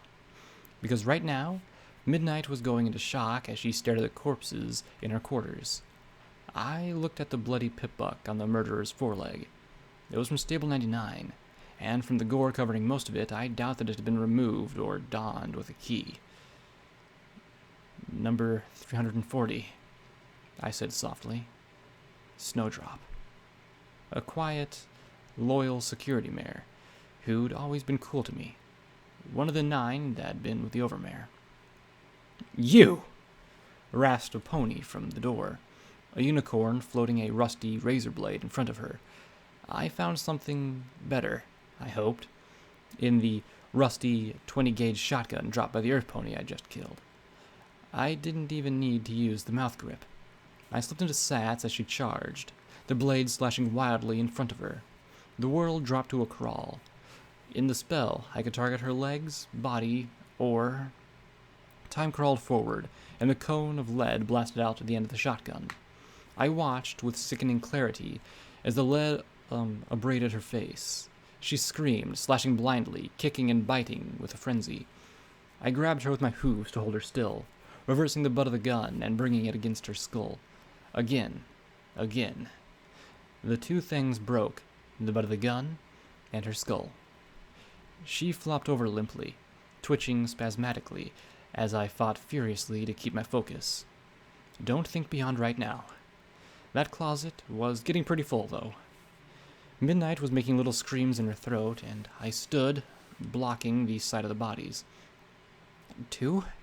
Had I really just killed 2? No, don't think about it. I should be good at that. Midnight, I said, sternly, staring into her pinprick eyes. Midnight! I shouted, and because I'm not a medical pony and couldn't think of anything else to do, I smacked her hard across the face. That snapped her out enough to look at me. The stable's being invaded. You have to find security ponies and my mom and get every pony else down to the maintenance tunnels. Find rivets. She can take care of every pony. Okay? Find security. Get every pony down below. She muttered weakly, then nodded. What are you going to do? That was a very good question. Fortunately, there was a simple answer as I found my baton and levitated it up. Well, guess I'll thump him with my stick. Goddesses. It just had to have sounded sick to crack jokes right now. But I had to ignore everything I'd stuck in the back of my head. Of course, as good as my stick was, a gun was better. Sadly, the shotgun was out of commission. The broken butt had bent and unseated the breech. That was probably for the best, though. I'd been lucky I hadn't blown up in my face. There was an easy way to tell which way the raiders had come. They'd left a trail of blood from the residential door to residential door, all the way down the hall. Since there wasn't any blood past Midnight's, I hoped that it was clear. Go, Midnight! Go! I urged as I made my way carefully down the hall, trying to be as quiet as possible. I didn't understand these ponies. If they really were ponies and not some sort of mutant pony-shaped predator of some sort, they reeked. They seemed to revel in bloodshed. I had no idea how they could have penetrated the stable unless they'd come in when the overmare opened the door. Inside one room, I saw a red bar moving across the door. I slipped into Sats. The second her head was in view. My glowing baton crushed her windpipe in a single lucky hit. Her yellow eyes bulged and rolled as she dropped a .38 revolver from her mouth. Hey, I might have slept through 2/3 of my classes and textbooks lectures, but I paid attention to my firearms training. My backswing smashed her in the temple, sending her slumping against the doorframe. She was so dirty I couldn't tell what color she had been originally. She'd mutated her own cutie mark. I hesitated as I pointed the baton at her. "Who are you?" I asked as she choked, coughing, and inexplicably started to giggle between gasps as she looked at me. It insanely went for the gun. I kicked it away. "Who are you? Why are you here?" Then I saw the blood smeared over her grimy lips. I took my eyes off her to look into the room she'd been in. Air duct and her filly vent were lying on the bed, but the smears of blood, holes chewed in the filly's side. The blood splashed about. The psychotic mare finally grasped one word. "Yummy." Then she lunged, grabbing my leg and trying to bite through my security barding. "You sick fucker!" I snapped and yelled, bringing the baton down with each word. Her skull finally cracked, blood leaking from her orifices, and with a sigh, she went still. Okay, murderous. I got that. Crazy? I could deal with that too. But how the fuck did these ponies get in the habit of eating other ponies? I looked at Vent. Had she been dead when... Okay, puking now. I couldn't help myself, my lunch coming up into the doorway. When I finished, I did all I could to lock that thought with the others and push the mental dresser against that closet door in the back of my mind. I could freak out and deal with this later. I checked the revolver. 4 rounds, and 6 more on the other pony mare. 3 down. How many to go? There was an awful lot of red in my EFS as I made my way towards the stairs of the atrium. I can't stand these sick fuckers, the buck said from the stairs above me. That it was a buck made me guess that they weren't quite the same ponies as before. Murdering, psychopathic, rapists, the lot of them. Maybe there was a possibility of negotiation. Look at it this way. They'll exhaust themselves killing every last motherfucking pony here, and then we can get rid of them easily. A mare answered, sniffing any thoughts of working out a deal before continuing callously. Deus gets that program he wants so desperately. My boss is happy.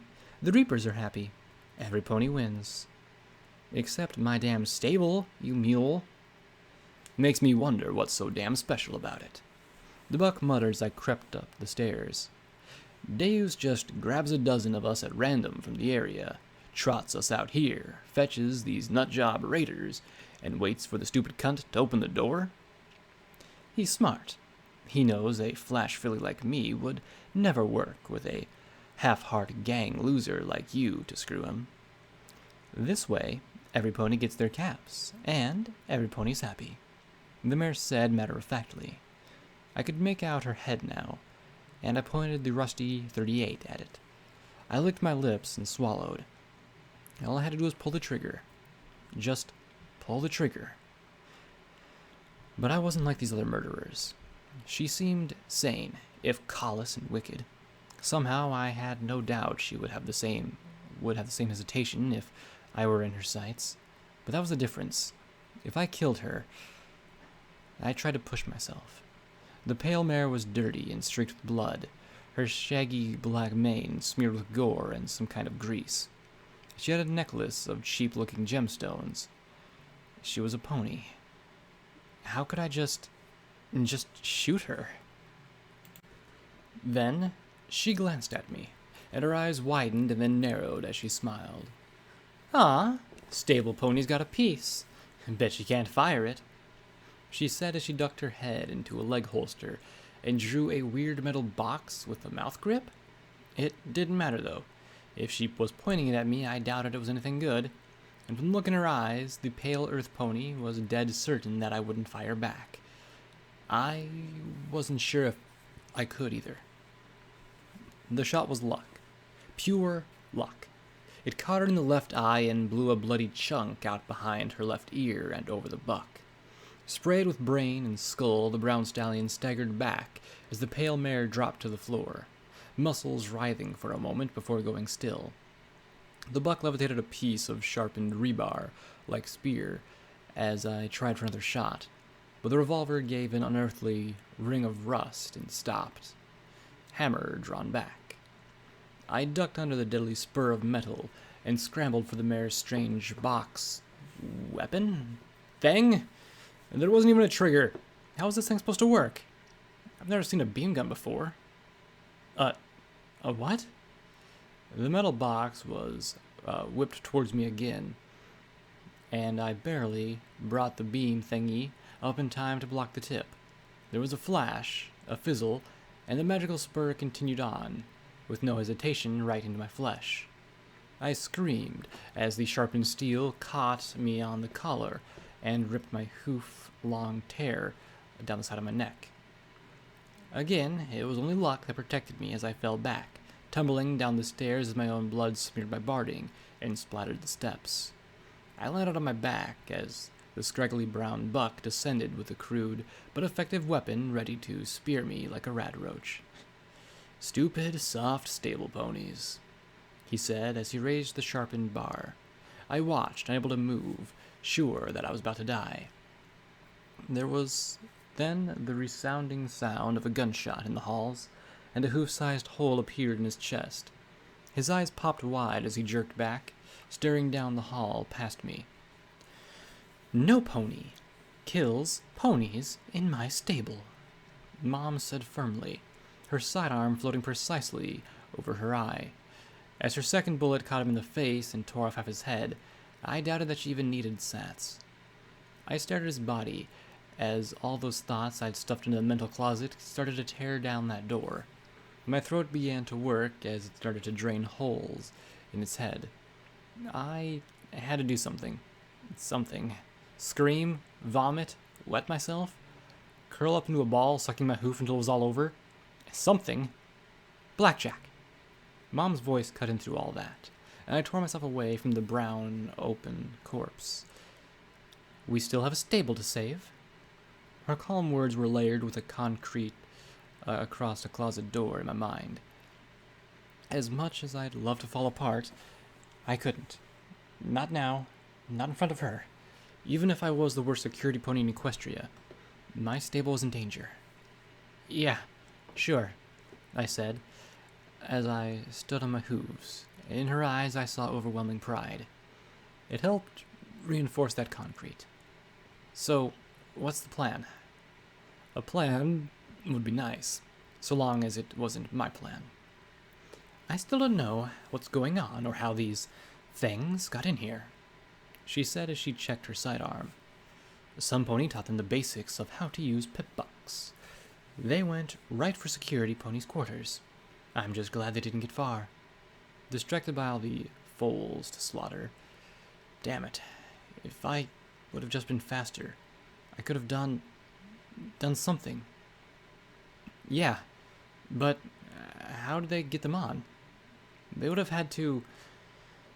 "Oh, don't think about that."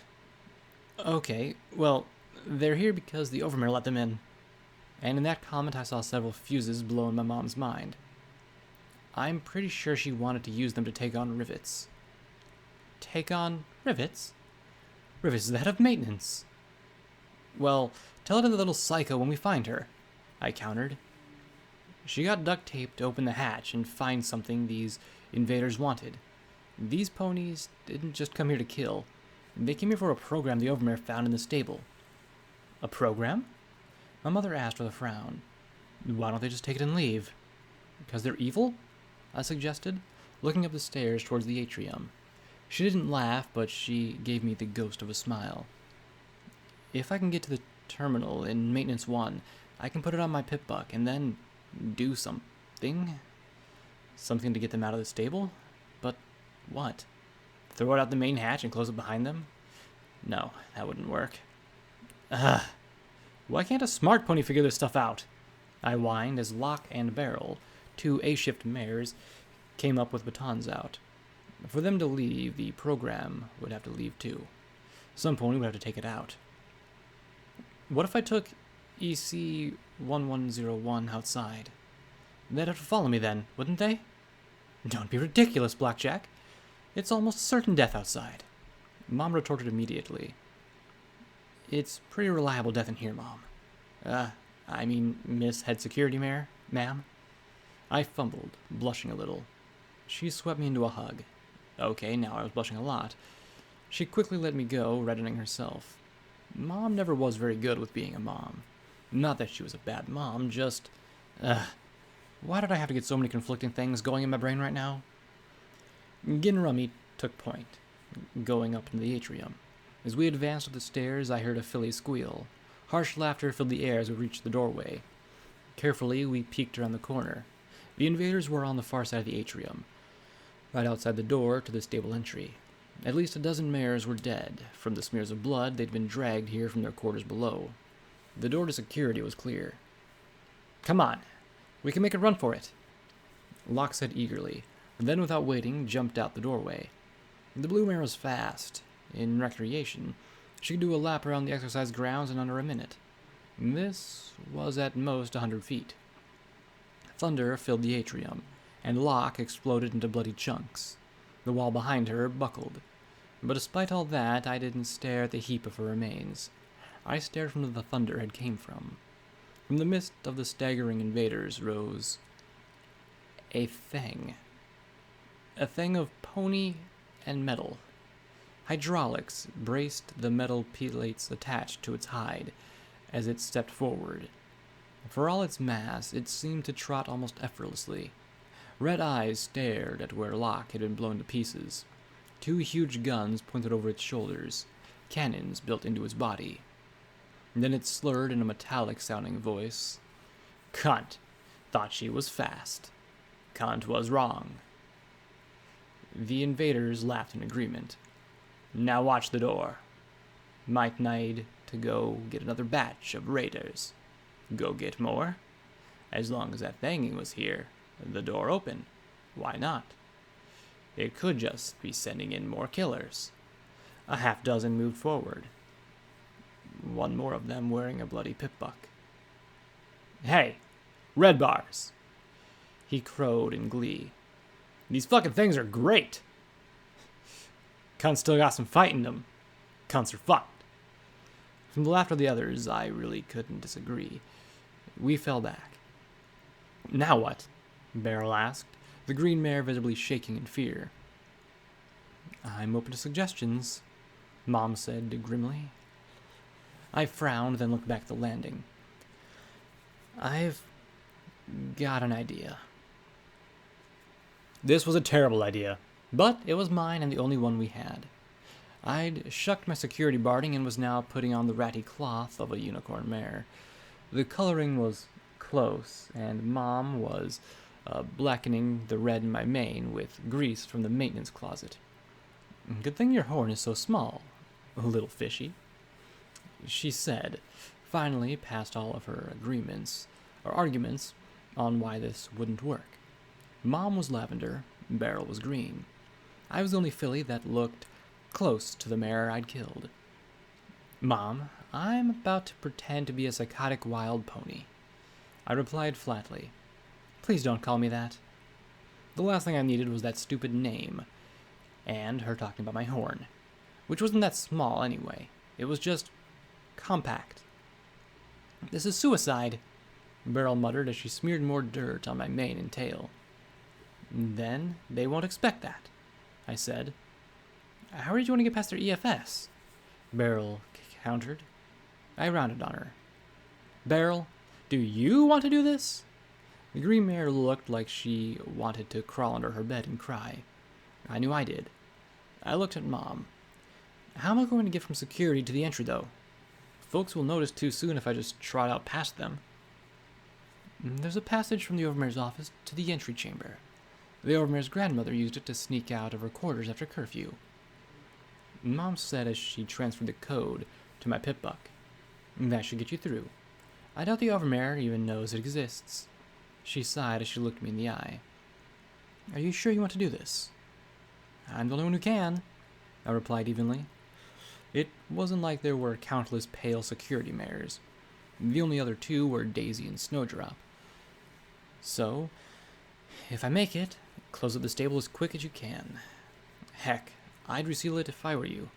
If that door opens again, 99 is doomed. I floated the weird box gun into my holster and checked one more time in the mirror to make sure my horn was covered by matted mane. This wasn't even barding. It was clothes. Rummaged together clothes to try and make a soft, sort of imitating outfit. I felt like a 2-bit trick pony. The only good thing was that it covered up my cutie mark. There was no way I could mimic the 2 gold coins on the dead mare's rump. Moving my way back towards the atrium, I heard a pony scream and some pony else cackle. She bit it off! I didn't have any time to speculate who was biting off what as I approached the door. Another pony yelled, "Here comes another one!" "Don't fucking shoot!" I bawled as I stepped out. There was a whole lot of guns and eyes on me, as I gave up any thought of shooting. Hell, I didn't even have a weapon. "It's me," I said, encouraged by the lack of gunfire. The feeling of pieces of lock under my hooves was simultaneously trying to make me throw up again and giving me a really, really good reason to not do anything that might break my cover. "Two-bit?" The buck wearing the bloody pip-buck said. "That you?" "Of course! Who the fuck do you think it is?" I countered, and my belligerent tone seemed to put him at a sullen ease. "What the fuck's going on down there? I thought the scum had taken out all their fighters," he said sourly. "They got security ponies and are putting up a fight," I countered. Then the metallic voice grated. "Then what are you doing up here, cunt?" I stared at the metallic monster and our eyes met. I heard a tiny whirl as its red glowing eyes tracked my movements. I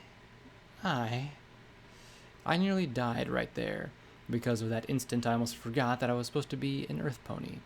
I ducked my head, bit the mouthguard, and pulled the damaged weapon from my holster.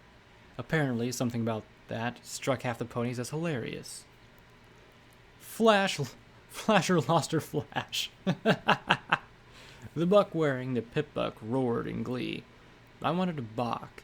Instead, I glared over the mouthguard. But the metal monster pony didn't find it funny. With a shocking speed, it swatted the gun out of my mouth.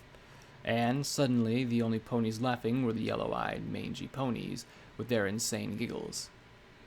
"Cunt doesn't have her gun. Cunt is useless, then. Cunt should be fucked. Huh, cunt?" He placed an armor-plated hoof on the dropped weapon and leaned on it. The casing gave and flattened with a crunch. At the moment, I was pretty sure I knew how it felt.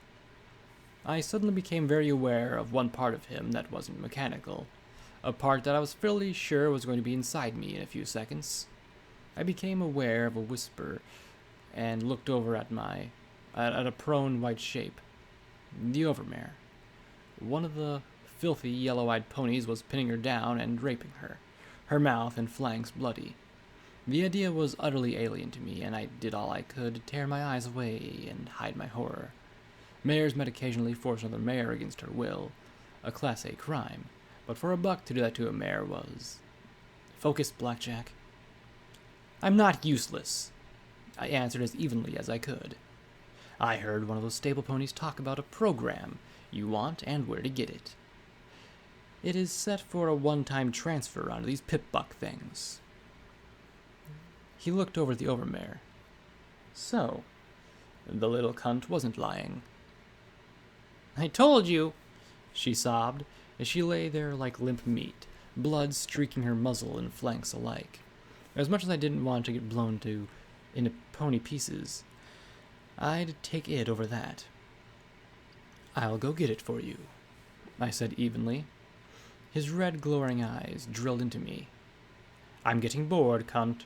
15 minutes. Then I'll make my own door," he said with a nod at the huge cannons.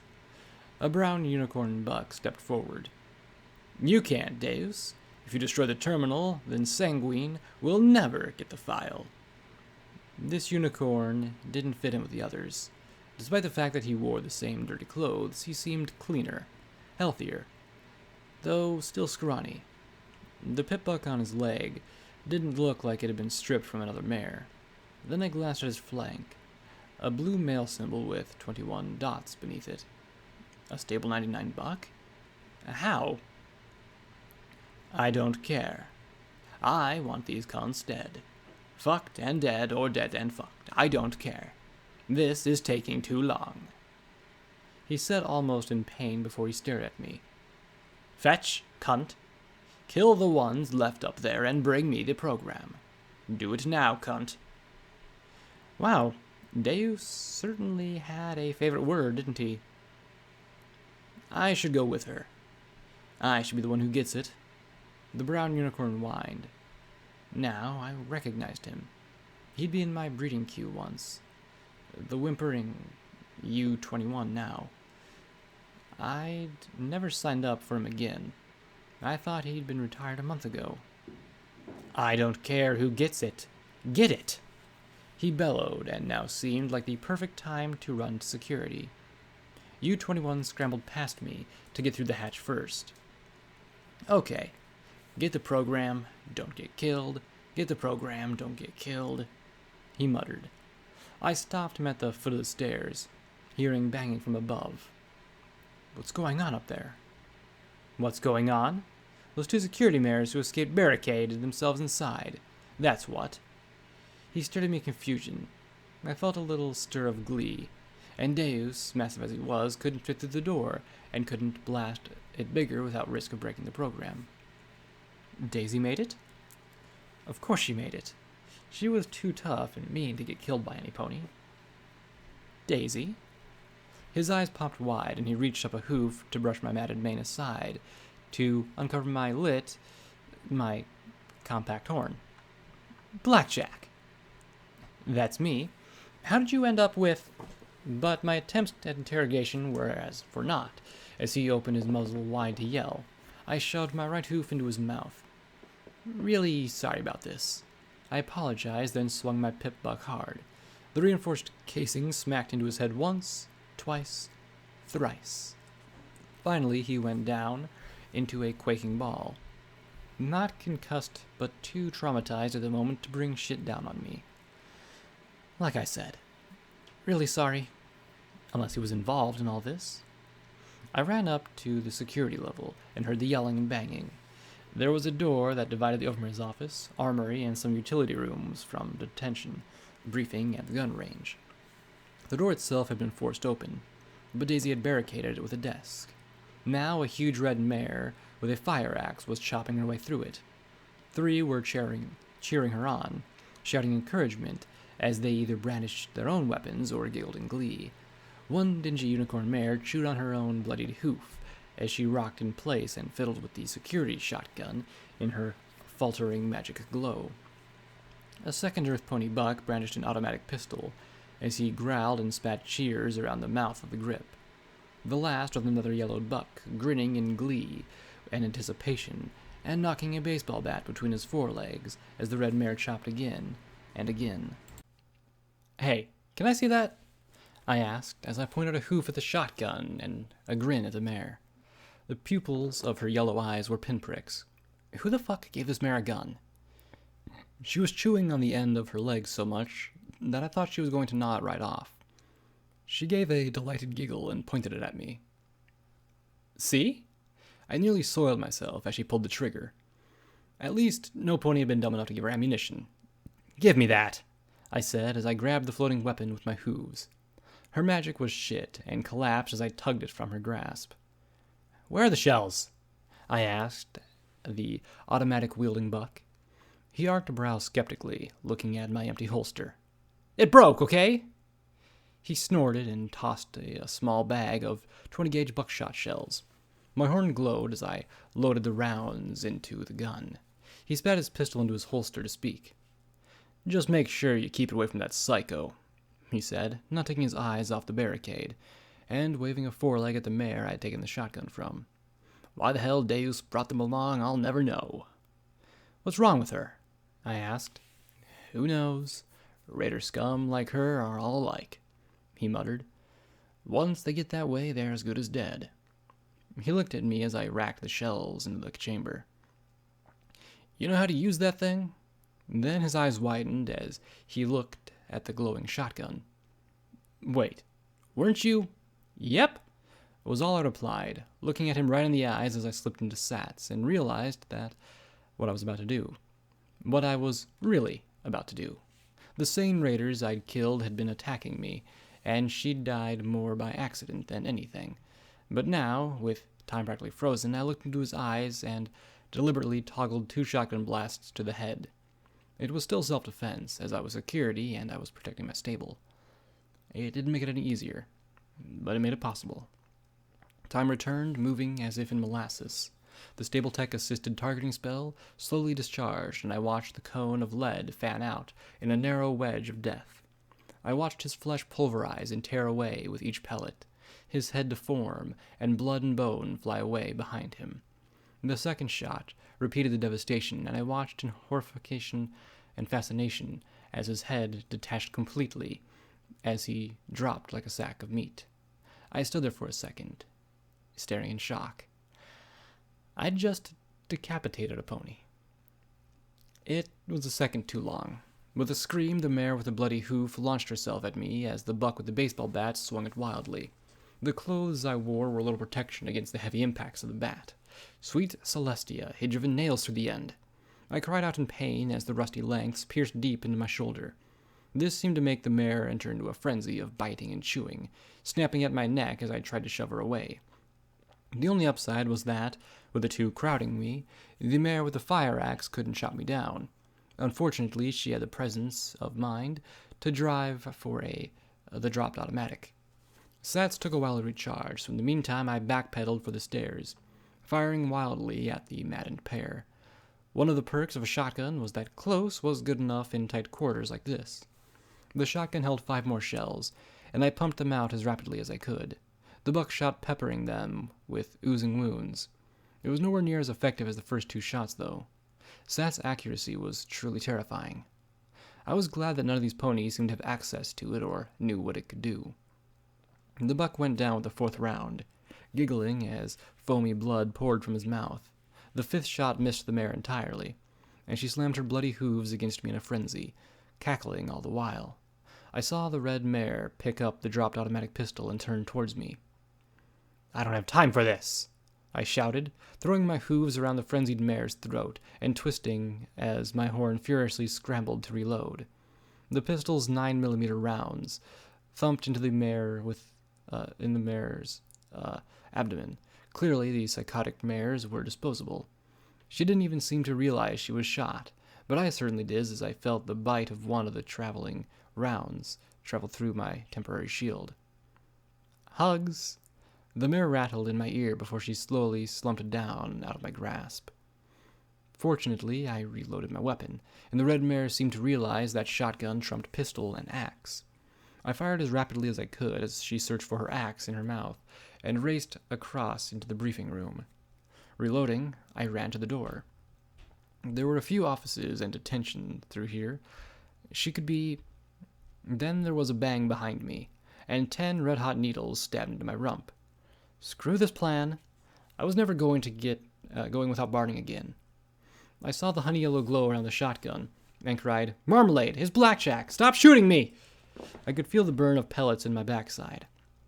Sweet Celestia, I'd never get shot again if I could help it. I slumped as hard as I could as I heard the barricade being drawn back. The red bar wasn't moving towards the door. Maybe she was waiting for help to arrive? It didn't matter. In just a second, Daisy would smash my rear legs out from under me, kick me on my back, and knock the wind out of me with a blow to my gut. Okay, not what I'd been expecting. I screamed as I rolled over onto my back, and just in time to block her next strike with my reinforced casing on my pip buck. Daisy, it's me, Blackjack! I coughed and sputtered. She looked at me coolly, spitting out her baton and twirling it in its loop around her hoof. I know. If we're all about to die, I at least want the pleasure of finishing you off. I stared up at her, and oddly, the word Deus was so fond of roared through my mind. My anger was enough to get a little more oomph from my horn. and I grabbed her baton, using the loop to twist her foreleg in and up. Overbalanced, she crashed forward and on her side as I rose, pressing the shotgun to her face. "I don't have time for this," I said, my heart thundering in my chest. The shotgun shook as my magical focus was rattled, and I hoped that closet would stay sealed closed. "I know we got problems, but I have a plan to save the stable. So please, cut the pony shit, and you can kill me when I get back." "Back?" Marmalade blinked slowly. She'd been badly beaten and had blood matted around her mouth. "You're going somewhere?"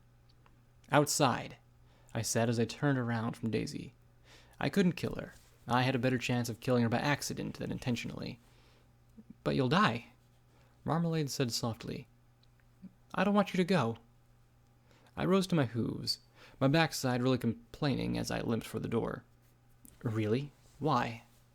"'Cause you're my friend," Marmalade said simply with a wide, vapid smile. "Why else do you think I fooled around with you all the time?" She levitated a trio of healing potions from a medical kit. "Here. I was going to use them, but you're all shot up." I stared at her with a worried frown. Marmalade. Friend. She'd always been the slow pony in Daisy's shadow, too stupid to work alone, so simple she was annoying. No pony I'd ever call a friend. I drank the potions, glad for the cooling, healing sensation in my hindquarters, and looked at the honey-colored mare with unease. "Well, thank you, Marmalade." She smiled and gave a little nod. Daisy shoved past me. Yeah. Sunshine and hugs and all that horse shit," she said as she slammed the barricade back into place. Her angry scowl turned skeptical as she regarded me. "You're really leaving?" Was I about to faint, or did she really sound the tiniest bit concerned? "Raiders are here for a program. I'm going to steal it and hope that they all come chasing after me. Then Mom can retake the stable," I said with a little nod, stripping off the useless clothes. Marmalade gave a soft "oh" of comprehension, and without another word shrugged out of her security barding and handed it over to me. "P21, are you here?" I asked as I pulled it on. I gave Marmalade a grateful smile. "That useless cock pony?" Daisy snorted. "You called," P21 said dryly as he stepped out of the open door to Maintenance 1. There was an unmistakable smug look on his face, at the shocked expression on Daisy's face. His eyes met mine, and his smug expression disappeared. "You changed your mind. You're retiring me after all," he said flatly as he glared at me. Daisy chuckled in glee. "Now we're talking. Just hold still," she said, taking a step towards P21. P21 slowly limped backwards. "You never pass up a chance to break a mail, do you?" "Mail? Psh! I never miss a chance to break any pony," Daisy said with a sharp grin. "Okay, this nonsense needs to stop now." I racked a shell into the shotgun, and Daisy turned towards me. Had to be careful. I only had a dozen or so shells left, and I wasn't going to rob Marmalade. The armory door was still closed tight. Probably needed the overmares or Mom's personal codes to open it. I thought of the cornucopia of weapons stored for an instant and thumped my hoof against the floor. "Look, now really isn't the time," I said firmly. Okay, if I was being the voice of maturity, then Stable 99 was officially doomed. I looked at P21. "The plan's changed a little. You're still going to get out of here, but I'm going with you." "Not happening. You're big, noisy, obnoxious," he stated flatly. "Ugly. Oh, and fat," Daisy threw in. "Really lazy. A bit of a leech," Marmalade added. "And her horn's so tiny. Hey." "And female," he concluded in a tone of finality. Okay. Didn't I have an ego? Oh yeah, there it was. Then that mashed up thing on the floor. Maybe, but I'm also the pony with a plan. Here it is. I get the program, I run out of here with all of them chasing me. Mom and the rest of security push them all out. Door gets sealed forever. If you think you can sneak past and make it outside on your own at any point in that plan, feel free. Otherwise, I'm going with you." I said as I thumped his chest. P-21 glared in return. Sweet Celestia, what was his problem? Fine, he muttered finally. But after we're out, you're on your own. Right. Probably for the best anyway. So, Midnight said there was a program on the terminals up here. EC-1101. I need you to transfer it to my pip-buck. He nodded with a scowl and led me to a little closet, dignified with the name of Maintenance 1. There was barely enough room for both of us as he connected the pip-buck to the machines. I noticed Daisy following, walking a little stiffly. What's the matter with you? She flushed furiously. Go buck yourself, Blackjack. Sodomized. P-21 said simply. I was really glad that Daisy didn't have a shotgun at that moment. She, however, did launch herself at P-21 with the clear intention of smashing him into blue jelly. I was barely able to stop her. What? Was she trying to get him killed? How'd you know? Marmalade asked curiously, but he just gave her a flat look and went back to work. Rude. I watched him work. I wonder what it does. Opens a camera, Marmalade said, looking hopefully that she was being helpful. Well, that's what they said it did. What? I shook my head. This was Marmalade after all. Never mind. Is it transferred? Almost. There's a whole bunch of overmare files here I'm adding, just in case. I always thought it was cute how it looked like earth ponies were prancing on the keys with the tips of their hooves. Then he pushed one more button. The stable around me vanished as my EFS went crazy. Whoa, whoa, whoa, hey, what's going on? Columns of numbers and diagrams and maps and... what the hell was that supposed to be? All flashed by one after the other. Then as quickly as it began, it ended. A tiny cursor appeared. Permanent transfer complete. EC-1101 transferred.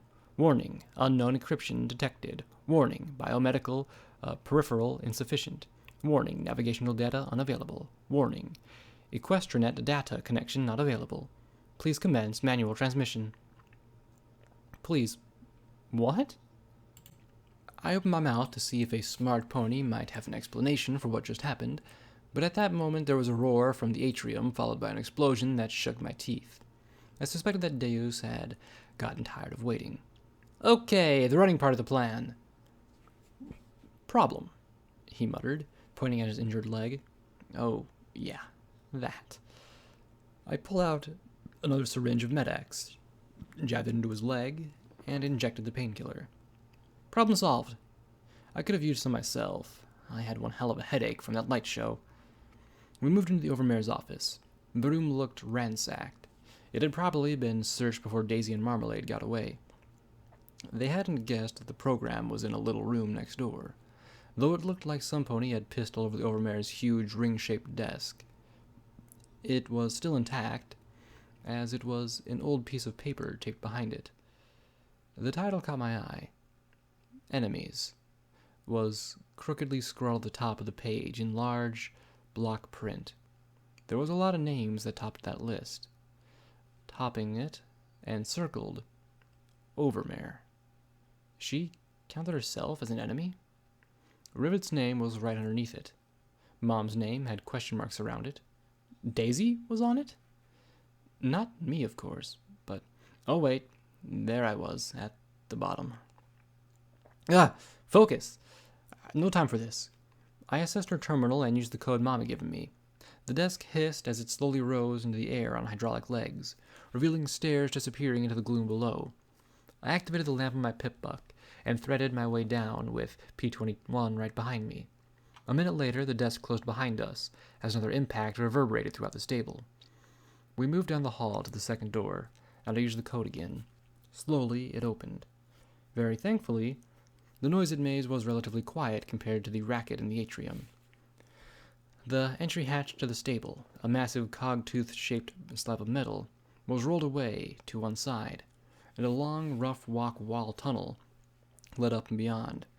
Bones lay crushed on either side of the door, mashed by the entry of Deus and his raiders. Better get a head start. I warned P-21, nodding to the tunnel. He nodded back and began making his way out. I wondered if he'd stay with me longer than 10 seconds. Probably not.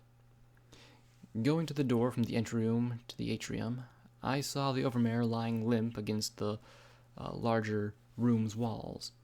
I suppose the raiders had gotten tired of her. Even she didn't deserve that, but I had bigger problems, or rather, I was about to. "Hey, doofus!" I bellowed across the atrium, and to my shock, he froze completely. Then his head slowly turned to look at me. I saw a certain annihilation in those eyes.